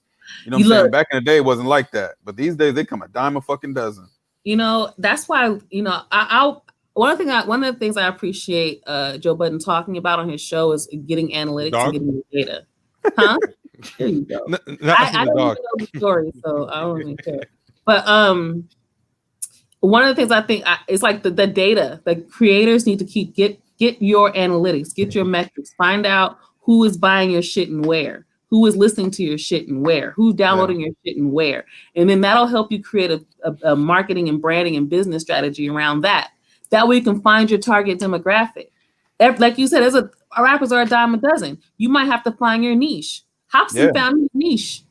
Yeah. You know what I mean? Yeah. Tyler, the creator, he found his niche. Well, all the Odd Future, right? They just found their lane and worked as hard as they did in their lane. Yep. And they're all in different lanes. All them dudes from OF, they're all in different lanes. Also, I was gonna say, I know rappers that are just local artists that, you know, you probably wouldn't know them if you didn't live directly in some of their neighborhoods. Yeah. But they make a living just doing shows and selling merch. And I think a lot of people aren't built that way. I think that's a problem with the Nori. That's why I think Nori kind of fell off in the music game because that type of hustling, not everyone has that mentality. Like Nori is a guy that wants to get a job and get a check. I want a good job type of mindset. You know, like having the hustle and do all these avenues. I don't think that's really like even his podcast is through like one of those podcast networks, right? So I'm sure they do a lot of this stuff. But if he had to like create his own podcast network, I feel like he wouldn't want to do it. And that's an old school way of doing things. That's been going on the way that mindset has been going on since the Muddy Waters days. That's why Muddy Waters and those guys got fucked out of the money, out of the money and out of the music because they just treated it like a job. Have you seen? I heard both. I remember it was a Dame interview. It might have been on Joe Budden or Combat Jack. I don't remember. It was a Dame interview, and he was talking about. No, actually, it was on Drink Champs, and they were talking about the time when Nori was supposed to make a deal with the label again, and they were going to give him some low amount, and the deal was going to be kind of. But he had like the #1 song in the world. At the time, like literally the #1 song in the world was his song, and the label was trying to basically shortchange him. And Dame had to had to stand up for him in the meeting. Oh yeah, I did. I remember that. Right. In fact, he didn't even ask Dame to be in the meeting. I think he ran into him. It was like he just barged in there. Yeah, because he knew Nori was like that. You know, he was like, this dude's it's gonna go in there with this other mentality. And he's gonna get fucked. Yeah, he's gonna get fucked. And I think that's the problem with a lot of artists is I think they still have that get a good job mentality. And I don't even want to put the blame on them. This goes back to my conversations I always have about economic trauma and we're living in survival mode, even when we don't have to live in survival mode, even when we're safe. It's like Kendrick Lamar's song. What's that song called? He talked about it. Talking about survivor's guilt. No. Fear. Oh, fear. Yeah. He talks about what he experienced as a child, what he experienced as a teen, and how that fear is playing out as an adult, being afraid to buy things, be afraid to, that you're going to go broke at any moment. So this is why I love rap music so much, because I can give this as an example because it's already in the music, you know, but that living in that survival mode. So I don't even come. And a lot of times these artists are very young. They don't know much. All they know is they want to buy their mama a house. Well, you know, you think of it like this. If you're 19 years old and you got a hot song and say you're designer or Fetty Wap, and they approach you with $1 million check, $1 million, shit, fuck being 19. You're 29, and they approach you with $1 million check. You ain't thinking about, well, the royalties and the residuals. If I just give them this song, I'm gonna get the $1 million. Yeah, they might get 30 or 40 million after, but I need this million because I ain't never had $1 million. That's Right. That's you know. They think they'll have another hit. So Yeah. you know. And more than likely you're not. I mean, look, how many rappers today can we say we know for a fact they have hits and will make more hits? Kendrick, Drake, Always have hits. You can say what you want about Cole, but he always J. Cole. Yeah, I forgot his name. J. Cole. Well, he puts me to sleep. I got sleepy thinking about it. Oh my God. See, I think J. Cole gets a lot of unnecessary hate, but that's another conversation. Big Sean, maybe Big Sean. Jay-Z, if he raps, if he wants to rap. Nas, if he wants to rap. These dudes don't have to rap. I don't think they really would get hits. Like they would, I don't know, because they're not really. J. Cole. What I'm saying is, like, if they put an album out, we know it's gonna sell. Oh yeah, for sure. Yeah. I see. Adidas Elitist said, I think people hate on Dame, but he was right in a lot of ways. But I will say this though, he was right in a lot of ways. The problem with Dame is he's an asshole. He's a hypocrite, and he's a hypocrite. And he talks down to people. He's very condescending. Yeah. And none of his statements seem to come from love. It seems like it comes from arrogance. Arrogance, So yes. it's hard for people to take in the actual nuggets that exist within that. And I know everybody thinks that they are somehow they can do it, but reality is most people can't. The first rule of negotiation asks for everything. Yeah, and I always tell people this is that you don't get what you deserve, you get what you negotiate. And that's just how people do business. But Dame was also a hypocrite. A lot of stuff that Dame had started saying about culture vultures and all that kind of stuff. I'm like, nigga, you was rubbing. But he didn't work directly with those people. So I'm not saying he worked directly with them, but he was, huh? No, go ahead. No, I was gonna say he was palling around with them like it was all good. So I don't want to hear the bullshit. I don't want to hear Jay-Z talking that 444 shit when you was popping bottles, big pimping. I don't want to hear it. Okay, nigga, because the rappers that was saying the shit you saying now, like Nas, when you was talking about, oh, you want to kick knowledge, you was shitting on them for saying it. Now all of a sudden you want to be that guy. Go kill yourself, nigga. No, we're not doing that. Hansi said, Dame, I don't blame for being an asshole though, because when you're around those shady white people, you tend to become one kind of. So my issue with that though is that he's an asshole to black people. Yeah, that's what I was about to say. He's talking out to black people like you ain't on his level of thinking and knowledge. That's what I was about to say the same shit. Yeah, and he said some real shit. Don't get me wrong. He said some shit multiple times that I fucking agree with, especially when it comes to ownership and business and shit like that. But I'm also understanding that the way you give a message is just as important.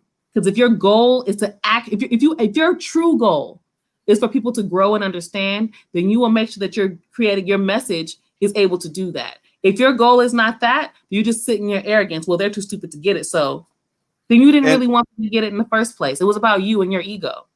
Yeah, and even if he is from Harlem, well, nigga, stay in Harlem. And I wasn't it's all white people. Just him. I just meant in general. No. I'm just saying, like Adidas Elizabeth saying, but it's that Harlem shit, and I'm like, that might be true, but if you ain't in Harlem no more. So at the end of the day, it's like I always thought he was a hypocrite, and I'm not, and I believe that what he was saying after the fact, 20 years later, he's right. He is right, but I have an elephant's memory, and I don't forget anything, and I remember what you said in the beginning, and I remember what you promoted in the beginning. And I remember the people that was promoting what you promote now, you shit on them in the beginning. Mm-hmm. So what's that? What was he shitting on? Like I said before, the whole idea of rappers kicking knowledge, that was something Jay-Z was shitting on Takeover. That was like a joke, and a lot of people ran with that joke. What was it? When they was teaming up, Jay-Z had to go get everybody to help him fight Nas. So when he went and got Cameron and all of them, you got Jim Jones yelling, he's the Koofy smacker. I'm Koofy smacker and all that. You know what I'm saying? I ain't forgetting none of that shit. Wait. Are you sure that's what happened? They had him. I don't know about that. I remember him saying it. I don't know what. Yeah, I didn't say he did it. I'm just saying that's what he was saying. So I have not forgotten any of that stuff because that's what they did. Wait, but that was okay. But that was Jay-Z. That put him up to it. Is that what happened? Oh, I believe so. They always teaming up on Nas. I believe But so. I think Jay-Z. I mean, I thought Jay-Z's Nas song was the takeover. I thought it was pretty good. Like, I don't think he needed like it wasn't like Hit 'Em Up where like Hit 'Em Up was a good song, but I think at the end of the day, Tupac had too many people on it. At the end of the day, like it should have just been him, you know. But I think Takeover. Like, but I'm personally, I don't think Ether was that good. I know I'm in the minority. I'm not even talking about the song. I'm just saying what he said in the song. The Takeover was a good song. Ether was a good song too. As the years go by, and we got to keep it real, Nas won. When you as the years go by and we see how these things are playing out. I think he did, but I think he had the worst song. But I don't really think Nas won so much as Jay-Z lost. I think if Jay-Z didn't do Super Ugly and overreact, I think Takeover would like. To me, Ether doesn't have any memorable songs. Like what's a memorable like gut punch and Ether? I don't think there's any. I don't. The beat is not. It was just shit talking. That's all it was. It was just shit talking. I don't think it was even good. I don't think it was even good shit talking. It wasn't I Rock Hoes, I Rock Fella. Honestly, I thought that shit was corny. I'm not even gonna lie to you. No, and this is the thing is I'm not. Rockefeller, Jay-Z, like versus Takeover debate in 2020. We really don't. No. And because I'm not even talking about the song versus the other song. I'm just saying. No, but T trying to take it there. I'm not. Yeah, I am. See how these New Yorkers are. Yeah, I'm just saying that the lines that they use in those songs is kind of hypocritical because now all of a sudden you want to kick knowledge. My take on the kick knowledge line. My take on the kick. They won. My take on the kick knowledge. My kick on the. Say someone said Ether's nasty. Ether is not nasty. There's nothing in it. But I'm gonna say this: the kick knowledge line. This is how I took it.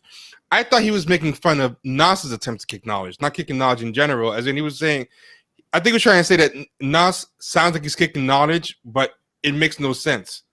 Because he had other songs. We said the same thing. He says like it sounds deep, but what is he saying? Because he had a second.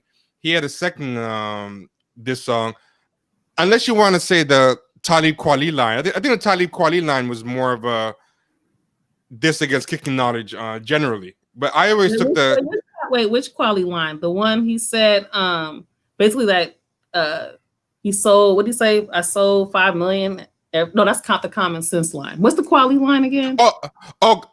I'd rather rap like Talib Kweli, but I forgot. Is anyone? Okay. I know what you're talking about. He's talking about how I would rather rap like Talib Kweli, but that don't sell. So I'm doing this. That's what he was basically saying. Yeah. That was the one. So this is the thing. What's interesting about that? Reasonable Doubt was like to me one of the best. It's the best Jay-Z album. It's one of the best albums. I love that album. Talking about Blueprint. I just said Reasonable Doubt. Oh, Reasonable Doubt. I didn't hear what you said. You kind of blanked out. I was about to clown you for that one. We was about to go in. We was about to get into it. I said Reasonable Doubt. Reasonable Doubt is one of the best albums, just in general, and the best Jay-Z album. It was extremely political, and I think a lot of people missed the politics of it. And I think after that, because it didn't, I mean, he had this. I guess they were big for us in our community and in hip hop, but they weren't as big as I guess they wanted him to be or he wanted to be. So that's why he switched it up. But Reasonable Doubt is knowledge. So to me, I don't think he was against knowledge. I don't think he's against knowledge. I agree with T. I think it was pretty much. I think Jay-Z kicks more knowledge than Nas. Honestly, I think. I think Jay-Z kicks more. And Nas just talks a lot of 5% talk that doesn't really mean anything. But like to me, Jay-Z says stuff like, "I'm like a dog. I don't speak, but I understand." I'm like, wow, that's a smart thing to say. Like, you should listen more than you talk. That's a soak up game. Whereas Nas will talk about the computers and the God body, and it sounds like knowledge, but to me, I don't think there's anything. Yeah, I won't even say I'll say this is my thing. I don't have any takes from Nas where I was blown away and it made me think in a different way, or challenged me, or made me see something different. I totally agree. But I also want to say, though, to be fair, a lot of what he was saying was just, I felt like repeated stuff that I already knew. So it was almost like he was saying things I could relate to it. So in other words, it was knowledge that you already had, but for someone else, they might not. Yeah, right. Exactly. Or even if it was, or just me enjoying his lyricism, you know, in how he told the story in itself. I agree on this as far as 444 goes. 444 is like Rock Nation brunch Twitter type of nonsense. But I'm talking about it because fortune cookie shit. I don't agree with that. I like 444. I feel like the knowledge in that is like rich dad, poor dad stuff. Like I'm talking about like his early stuff about like just like common sense in the game. I thought was pretty good. Yeah, and also I want to say the thing about Jay-Z for me is that he does make me think about shit differently than I might have before. In fact, the song The Evils from Reasonable Doubt, he has a line where he's basically, in the line, he's a stick-up kid and he says, homie, you don't know me, but the whole world owe me. Strip. And I love that. That was one of the lines that changed my life because it made me look at the kids around me a lot differently. The kids I was growing up in my neighborhood and in my apartments. I lived in the drug apartment on the block over if you know LA and you know where the hundreds are, that's where I was at. So at any rate, I heard that and it just something about that just made me, I just repeated that line in my head over and over. And it made me realize how much of the kids that I grew up with and the kids that were in my class felt the same way. It's like, I've been through all this shit. I deserve something out of this world, you know? And then it helped me. That's part of the reason why I went to go work with kids like that as I got older, you know, in my work. So I love that. I think Nas has nothing like that for me. There's no impact from Nas like that for me. I think Nas has done the same thing in a different kind of way. And I'm glad Standout Without Handout said this. He says a style preference. And he's right. It is a style preference. Nas has said a lot of things where I'm like, oh damn, that makes a lot of sense. Now it might not be as clever as Jay-Z. You know what I'm saying? That's very clever though. Well, hold on. But this is the thing about hip hop. It's not about who's the best, it's who comes off as the most clever. That's why Grandmaster Caz was better than everybody because he was clever. If you're clever, you're gonna come across a certain kind of way. And if you're clever behind a dope ass beat, even fucking better. We know Nas does not do a very good job of picking beats. We've done a whole podcast on that shit. Horrible. We've done a whole podcast on that shit. So sometimes the message might get lost because the song just ain't that good. I'm gonna tell you straight up. The last 4 or 5 Nas albums, I don't give a fuck about them.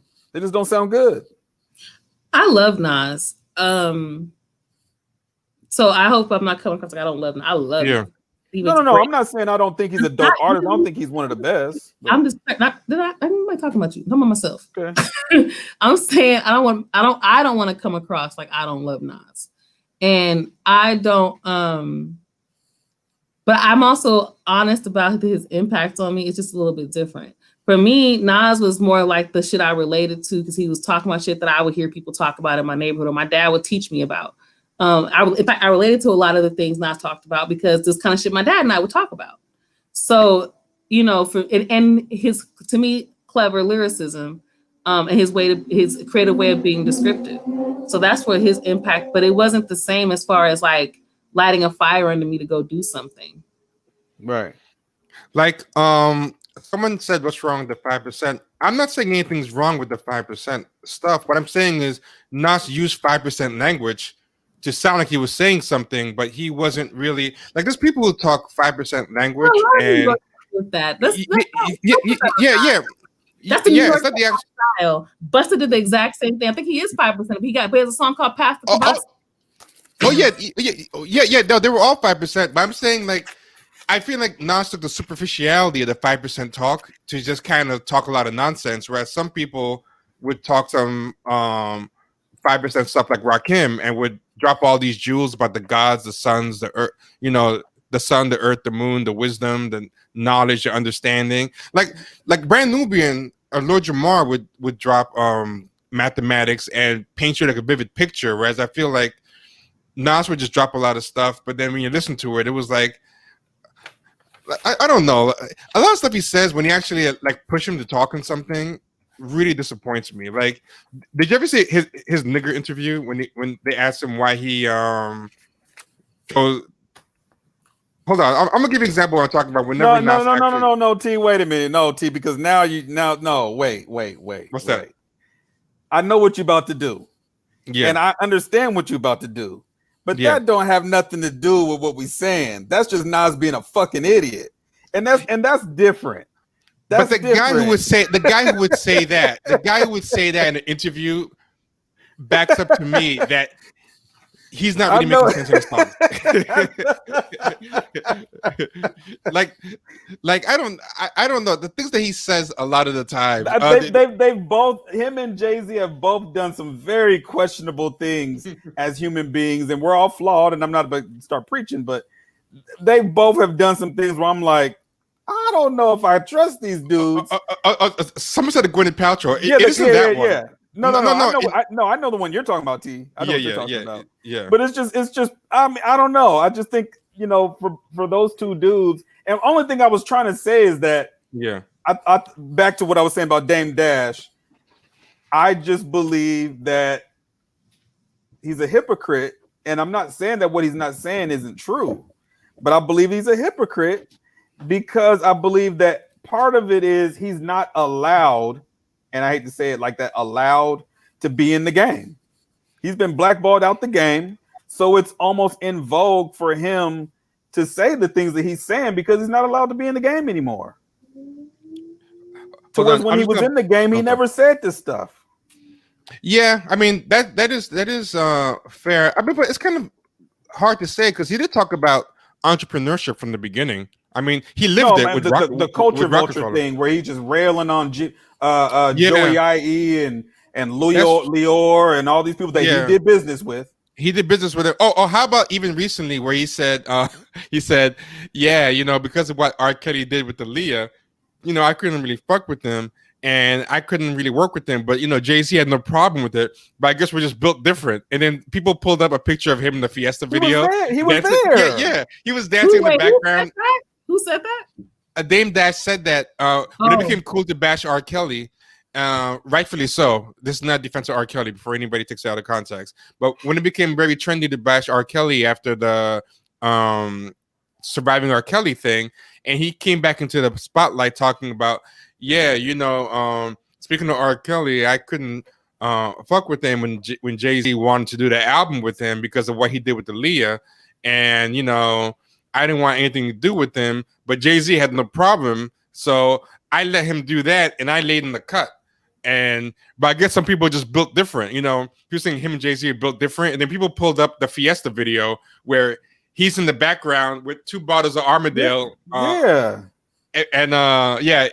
R. Kelly in the same video, just chilling. So yeah, he was. He can be hypocritical a lot. For sure. He can definitely be hypocritical. I could pull up the video and turn the sound off and you can see him in the background. But yeah, he right. Okay, RJ, let me tell you right now, you my best friend. You man, AZ didn't just have some lines. AZ's one of the best lyricists to ever do it. Let's just I think AZ is better than Nas, honestly. Yeah. I love AZ. AZ is my man. Listen. You guys have no idea. So thank you, RJ. I think AZ is way better than Nas. I love when people bring him up. So thank you for that, RJ. What are we doing? Where did T go? I don't know. He's supposed to be playing a video. I know, he disappeared. He just disappeared. I was like, I was waiting for the video. But at any rate, let's see. Who else? What y'all talking about in this chat room? Oh yeah, Jay-Z said we're past kneeling. Yeah. I didn't even understand what he was. I feel like, I take that back. I feel like I kind of understood what he was trying to say, but to me, it was very irresponsibly said, and I have a big problem when people do that. Right. I think he was, but my other thing is, your past kneeling wasn't really past kneeling. It wasn't really anything. You're saying we're past kneeling. Okay, so what are we doing then?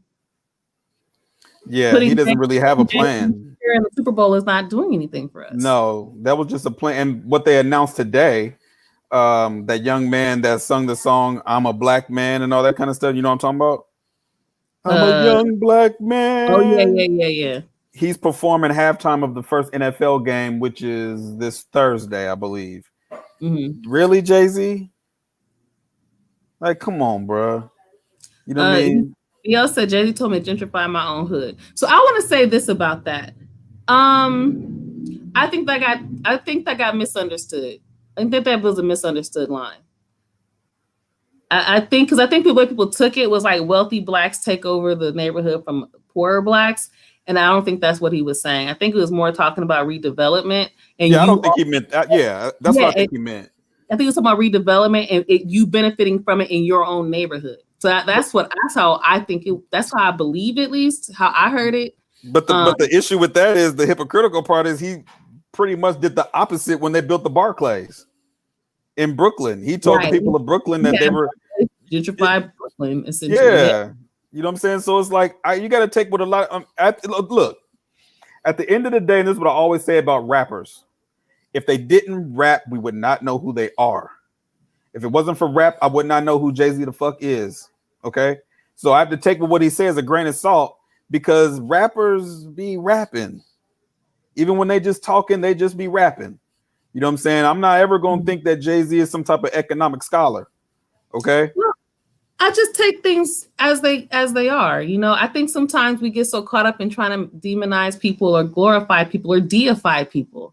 Right. And I think that's where the problem comes. Just accept people for who they are. Sometimes Jay-Z's on point. Sometimes he says sometimes he's not. Yeah.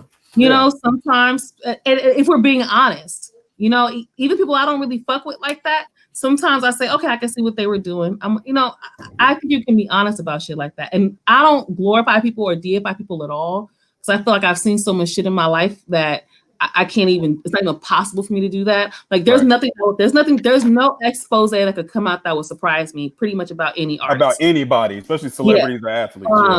And even if it surprises me, it wouldn't be to the point where I'd be like, oh, that just seems impossible. Right. You know? Right. So yeah, I just think sometimes people deify the artists they like or the actors they like or whatever celebrities. And they don't realize that they're fallible, and you can still enjoy their music. Like I enjoy Jay-Z till this day, regardless of what he said. I don't agree with a lot of shit he say, but I don't agree with a lot of shit a lot of these motherfuckers say on. Yeah, I can separate myself from the person and the music. Like I know a lot of people got mad at Kendrick when he said on what's the name of the song on To Pimp a Butterfly? He was basically talking about black. Well, he's on there talking about what about black on black crime?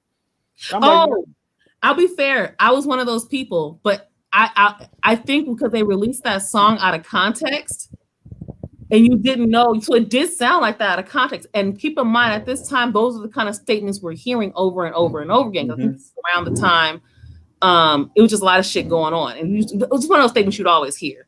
So I think that's why. But when I heard the whole album in total, To Pimp a Butterfly was clearly talking specifically to the people who were doing those things. Right. Because he talks about his friend who was scoping people out to rob him at the BET Awards, you know? Yeah, basically, I can't take these niggas nowhere. So he was right. So he's specifically talking to a group of people in the music and in the album. That's how the story's being told. But that's what a lot of people was, that's their Hotep rap. They was calling him a Hotep rapper and all this other kind of shit. And I'm like, y'all, you didn't like Kendrick to begin with. Just stop. But this is the thing. It might be some Hotep shit. People are young. They grow. They learn. They see some new shit. All y'all wasn't on point with all the shit that you know now. Like, get the fuck out of here. Like, I hate people do that. Unless he's done something heinous, I don't give a fuck. And I don't think he was necessarily wrong for saying it. I understood the context in which he was saying it. I don't even care. I mean, did it make sense in the context of the song? That's the point you're making, Kenny. You know, if that's the case, then hey, it is what it is. Right. I don't agree with a lot of people. I'm an atheist. All these artists talk about God. I could listen to shit if I was going to have a problem with shit. Right. But I don't, because I accept people for who they are and what they are. Do I enjoy the music? Do I connect? Do I relate? Does it make me feel good? We good. Now, if you do something heinous, I couldn't even get myself to listen to your shit. Yeah, you could be having girls pissing on you and shitting on you. Well, I was never an R. Kelly fan, so it makes it a little bit easier for me. I was talking about Trey Songz, but you know. Trey Songz got that leaky bladder. T better come on. What is going on, bro? Look, we about to end in a minute. Yeah, what's going on I with haven't had this? dinner yet. Me neither. All I had today was a smoothie. I'm over here eating Skittles. I'm so damn hungry. Shit. Look, man, I didn't tip my bong. I'll wait for you to come back and then we'll close out. But I really want. Oh, I like this. That's why keeping it real is so. Say, try as you may, when you have a lifestyle of a certain class, you get detached. That's why keeping it real is so seductive. That's an interesting point you got there. Stand out without handouts.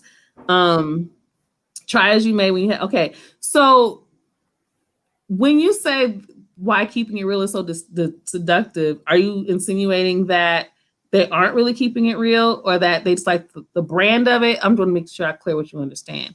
So one of the things I liked about hip hop was that the culture, the idea was supposed to be about authenticity. Right. And that was a huge part of, that's why when people found out, oh boy had a ghostwriter, the Sugar Hill Gang dude, like they wasn't respecting him. No. So, you know. Yeah, Grandmaster Caz actually wrote Big Bake Hank's verse. But this is the thing. Once Black music becomes profitable, these white labels take a hold of it and we lose control. The same thing happened to R&B music. And jazz. Jazz too. But really specifically R&B is when it really got started, because that's when they started to learn that Black people were making a shit ton of money on the tip. Oh, yeah. Oh, yeah. And when they found that out, they were like, oh, shit, we got to take this over. They couldn't figure out where all these Blacks, because they weren't famous, they weren't mainstream, but only Black people had money. Yeah, they had money, but because they were only going to Black towns, and it's basically basically Tyler Perry's strategy. Honestly, market to your group, and that was all you had to do, and they'll take care of you, take care of them.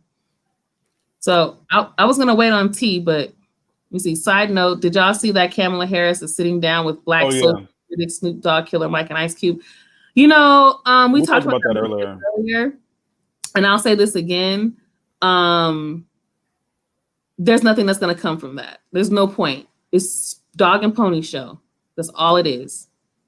It's just a way for them to look like they're doing something without having to do a damn thing. That's why I'm never impressed with all these promises. People keep telling me, well, Biden said he's going to do this. He said he wants to fund the police so we can put them in, so we can have social services and psychological service. Why would you want your social and psychological services being controlled by the fucking police? Right. That's fucking insane. That's like living in a goddamn tiger cage. Because he's like, oh, he does have a plan for police reform. No, he doesn't. What plan do you think he would have that would benefit you? You know what this is all about? You see this chair I'm sitting in right here? The legs come out. It's a lazy boy chair. That's all this is going to be about. They're going to put everybody back in the lazy boy. We're going to get back to where it was in 2008 and 2012. And we're going to do the song and dance. They're going to be nice because that's what everybody's bitching about. They're mad that Trump is mean to them. So they're going to be nice. They're going to say things the nice way. And they're going to bring the legislation to fuck you in your ass the way they always do. They're wolves in sheep clothing. Goddamn right. That's the part where we get fucked up. We trust the Democrats way too much because our only plan is not Trump. Well, we got to have that goes back to my other point about our trauma and living in survival mode. All we're thinking about is tomorrow. These white Democrats are thinking about the next 100 years. And they want to use way ahead of time, yeah. And they're using your bodies to do it, our bodies to do it, and our minds and our creativity to do it. So to me, none of that, look, trusting white Democrats or Democrats in general, I'm not there. I don't see how people could do that. And people are out here defending the hell out of them. You can't even question. As soon as you ask a question, motherfuckers say, well, what about Trump? Them motherfuckers is playing more defense than motherfucking Akeem Olajuwon, blocking everything, blocking all the shots. I ain't got time for that shit. Absolutely. Well, all right, you guys, we're gonna go ahead and close out. Me and Kenny need to eat dinner. It's real. It's smoky outside, and I'm hungry. We appreciate you guys for joining us. We love kicking it with you guys. Make sure that you check us out on Patreon. We're Champagne Sharks on Patreon, Champagne Sharks on Twitter, ChampagneSharks.com, just Champagne Sharks. Just Google Champagne Sharks. You'll find us, like us, subscribe to us, save us in your bookmark tabs, whatever you got to do, just make sure you're on top of it. Shout out to also Twitch. We're on Twitch. on all that shit. Where can they find you at, Kennedy? I mean, We're on Kenny. we're on Periscope. We're on Periscope too. Oh yeah, You can Periscope. find me on Twitter. On Twitter, Lazarus Lives X3T. You late to the party. You came to the party with a boner and sweatpants. You fucked up. We're closing out, T. We're so. Yeah, it probably was. It probably wasn't. I wasn't meant to be anyway. My computer kept overheating. Oh damn, man. Need a fan. Yeah. It was just overheating. All right. Well, it's fine. All right, you guys can find me, Vida Star, on Instagram, VIDASTARR. You can also find me on Twitter at Lifestar Media, and you can also find T where. Just go to patreon.com/champagne sharks. The best way to find me is to donate, and then I'll pop up. Hey. Rubber genie lamp. Yeah. Right, Hey, did you guys see this? You want to end? You want to end it on this for here? I'm sure you guys. Yeah, I'm sure you guys will enjoy this. This is pretty cool. This is what black politics is all about in my book, and I'm all for this. Did y'all see this? What is that? Oh no. I have no clue what that is. All I have to say is this. If you shoot me, you better shoot straight. There's nothing like a wounded animal. Lady Liberty, make a clap for democracy. Lady Liberty, make it clap for democracy. Yeah. Because they're purging the rolls. Better check if you're still registered to vote. History like murder, she wrote. The disenfranchised every one of you hoes. Rep the house since 1991. Called a troublemaker, well man, I've just begun. Congress is run by a bunch of racist bums. I'll beat the drum of justice, put up a pop. Make it clap for democracy. This is disrespectful as fuck. Democracy. Make it clap. Okay, thank you. That's disrespectful as fuck. That was That's how stupid they think black people are. That's what I wanted to talk about, because the reason I put that up there was because we were talking about, can there be black culture vultures, and it was a black girl. It was a black girl that did this. Have you seen that girl that is getting really popular for doing uncomfortable interviews on racism with people? Her name is like Z-Way. Her name is like Z-Way something. I'll show it to you. She's like Nigerian or something. I heard about her. Yeah. She did this video in 2018 too. This is her. If you shoot me, you better shoot straight. There's nothing like a wounded animal. Lady Liberty. Yeah, same thing. But have you seen her, Vita? Never in my life. Don't know who that is. Oh, see, that's good. But she brought it out in 2018. She brought it out again today with that video, and a lot of the usual suspects were loving it. And when you were talking earlier, I was watching the stream. We were talking about, can black people be culture vultures? And that, to me, like what you're reducing like black culture to, like the twerking and all that stuff. Right.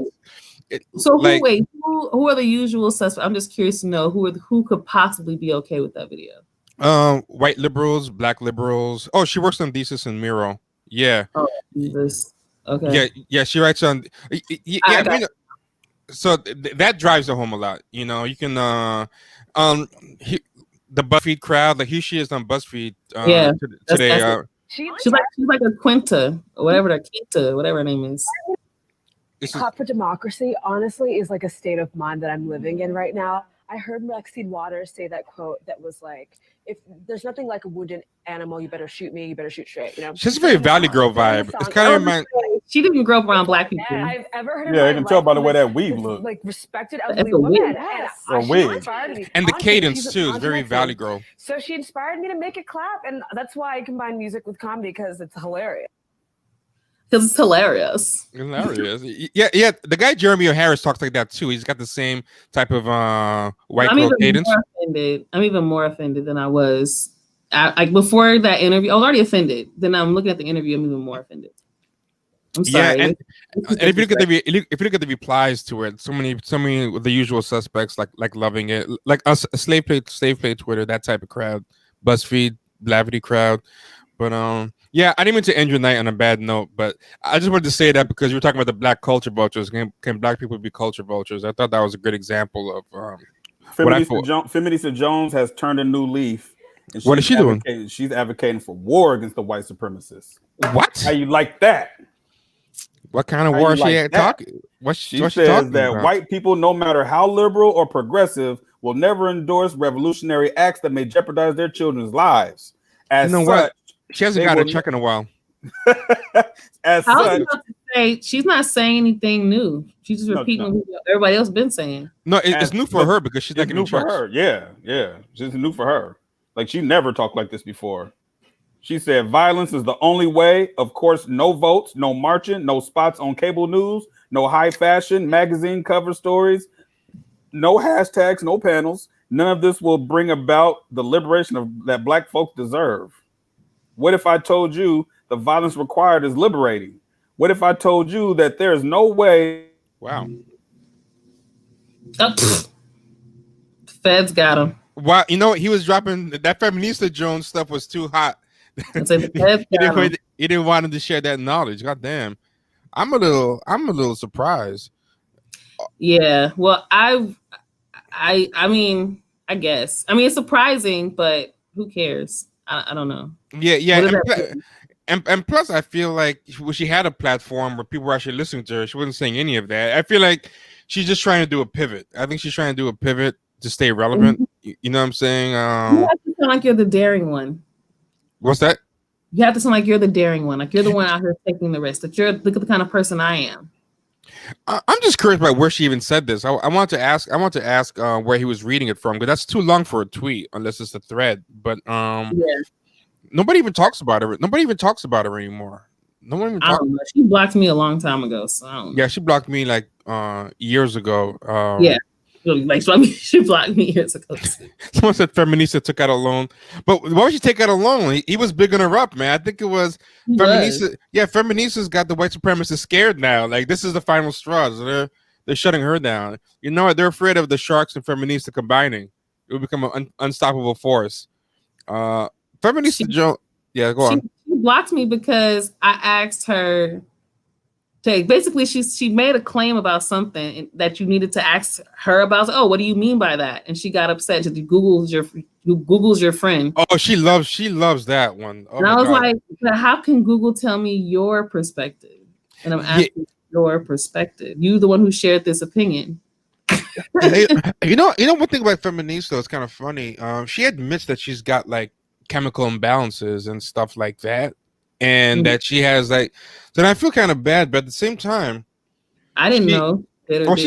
She says that sometimes, you know, but at the same time, like, that's not a get out of jail free card. You know what I mean? You gotta have responsibility for how you treat people. You can't just use that as a reason. Oh, Kenny just said his computer died. Oh, this is the one last thing I want to share. If you can hang out for like a second, Vita. This is what I was saying about Nas, because I want to clarify something. I'm not saying Nas is a lyrical genius. He's a super talent. His talent is deniable. I think he's a genius when it comes to forming rhymes. Like, I'm not saying he's unintelligent. I just think he has no business dropping knowledge, because I feel like he kind of chases trends a little bit and lacks identity. Like, he was Mr. Wild Style, Keep It Real when like Illmatic happened. But then when the Mafia shit popped off, after he dropped that with like Frank White and Jay-Z, Reasonable Doubt, suddenly he's Nas Escobar for like a couple of albums. Then he's switches to this thing, the nigger albums when he lost me, and that's what I meant. But I'm not saying the 5%. Nigger album. I don't know how you don't like it. Honestly, it's a good album to me. Oh, this is why it lost me, because when he's promoting it, he said this, and it really lost me. Oh, the way he promoted it. Okay, I can see that. Okay, so you know, he went to the Grammys he brought a white lady, a Asian lady, a black lady, and maybe one other kind of lady, all wearing the nigger shirt. I don't know if you remember that. Oh wow, I did not see this. And then this is what he said at the Grammys when they asked him about it. CNN asked him. He's got his back turned. He doesn't know we're on air. We're live right now. How you doing? How you doing? Making a statement here with your T-shirt. This is the name of your upcoming album. Yeah. What kind of response have you gotten on the carpet with this? I haven't really been paying attention, but so far, like with all you guys, it's just been open-mindedness, and I appreciate that. What kind of message are you hoping to send with that new album and with the title? It's all the experiences we go through every day of all ethnicities, black, white, and different. You know, I got my friends here, the actress, Danya, I got all my crew here. We've all at some point felt discriminated on, you know, whether it's in Dominican Republic, whether it's in China. So he brought a Dominican girl, Dominican actress, Danya Ramirez, a white girl, an Asian girl, and I guess Khalees was the black girl, and said that they're all niggers. Everyone's a nigger. Everyone's been discriminated against. And that's why he has them all wearing the shirt. He brought the Dominican Republic, which is one of the most anti-black countries. Like, and they're the capital of, I know Black Poppy, you know? Right. Okay. Like, so I know whether it's in my life, and I am already stunned and disgusted. What the fuck? I mean, it even makes sense in the last album. Didn't he say some shit like "we all black" or some shit? He's one of those humanist. He's one of those humanist people, and I'm like, why are you 5% stuff? If this is what you believe, that's what I mean. I wasn't listening to 5% stuff. I'm listening this guy saying it because everything he shows me in his life is that he really likes white people and he's really into that humanist, whatever. But it's just a trendy thing to say because New York was all about that talk at that time. Whereas Lord Jamar doesn't really kind of do that. He still lives like that 5% talk and whatever, even though he does go on DJ Vlad, which is questionable. But hold on, there's a little bit more. It keeps going. Iraq with soldiers getting their heads blown off. So he said the people going to Iraq and getting the soldiers, he said the soldiers getting their head blown off, the U.S. soldiers getting their head blown off in Iraq are also niggers. For reasons we don't know why. And if you know the meaning of the word is supposed to be ignorant. So there's money being made off us poor, innocent, so-called ignorant people. So no longer just black people niggers today. It's also me and you. So he's saying what? You, the white lady reporter, you're a nigger too. The U.S. soldiers. So then when I said that, I'm like, if this is what the album's about, there's no knowledge on the album as far as I'm concerned. Like, I'd rather have someone like Jay-Z. Honestly, I'm a little mad at you, T. Like, why are you doing this? I feel like, you know, you just, why would you do this? I was enjoying my night. I had a favorable opinion about nigger, and then you show me this. The fact that someone could think like that and then make a nigger album, that's what I mean. Like, he makes everything sound deep, but when you hear his thought behind the album, because he's not talking about his side stuff, he's talking about what the album's about. So I'm like, okay, I mean, yeah. Like,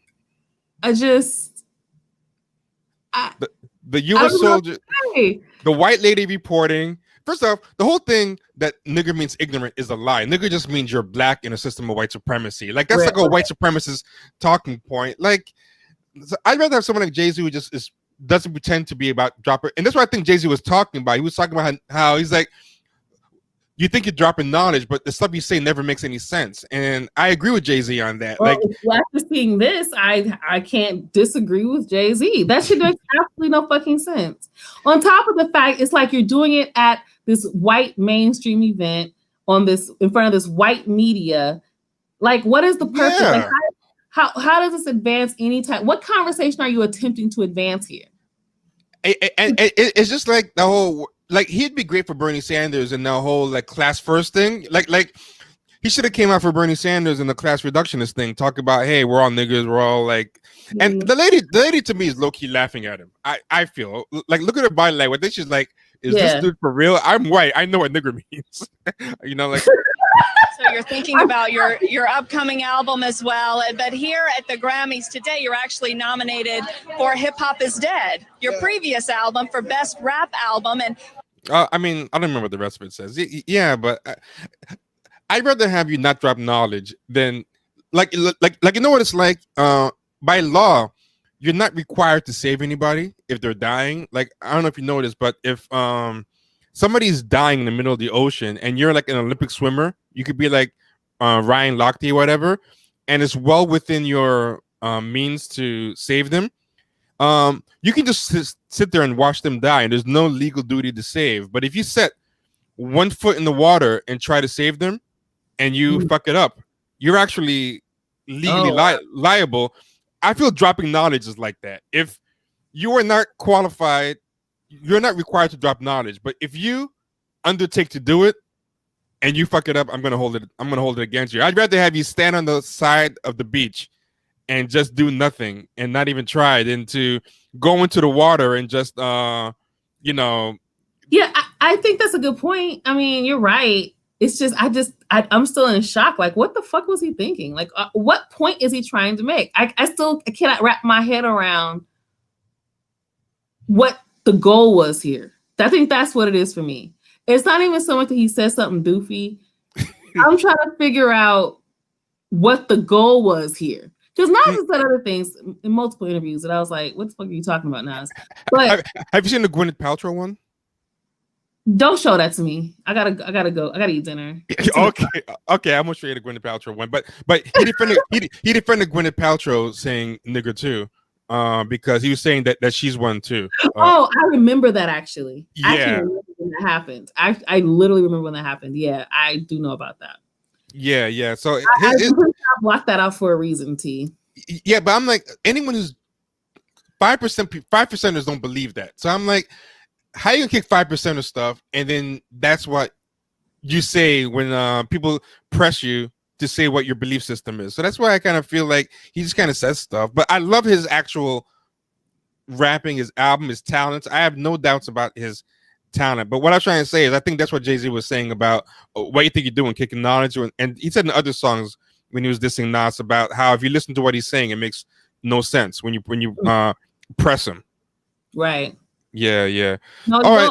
Yeah, that's on point. So I guess we'll go ahead and close out again, champagnesharks.com, Patreon, Champagne Sharks on there, Champagne Sharks on Twitter, just if you Google Champagne Sharks, just Google Champagne Sharks, you'll see. We're the only Champagne Sharks. Where can they find you, T? At Ricky Rawls on Twitter, but I've been saying this forever. I'm trying to wean myself off of Twitter because this election is breaking my brain, and so I'm gonna try to like pull back on it for a couple of months, at least till the election's over. But follow me at Ricky Rawls, RICKYRAWLS, and everybody be good. Sorry for ending the show on by disturbing Vita, but yeah, it's all good. It's all good. Thank you so much. Thank you, everybody in the chat. Thank you to everyone who donated. We really, really appreciate you. Oh, yeah, much appreciated. And we hope you have a great rest of your evening. Bye. Take care.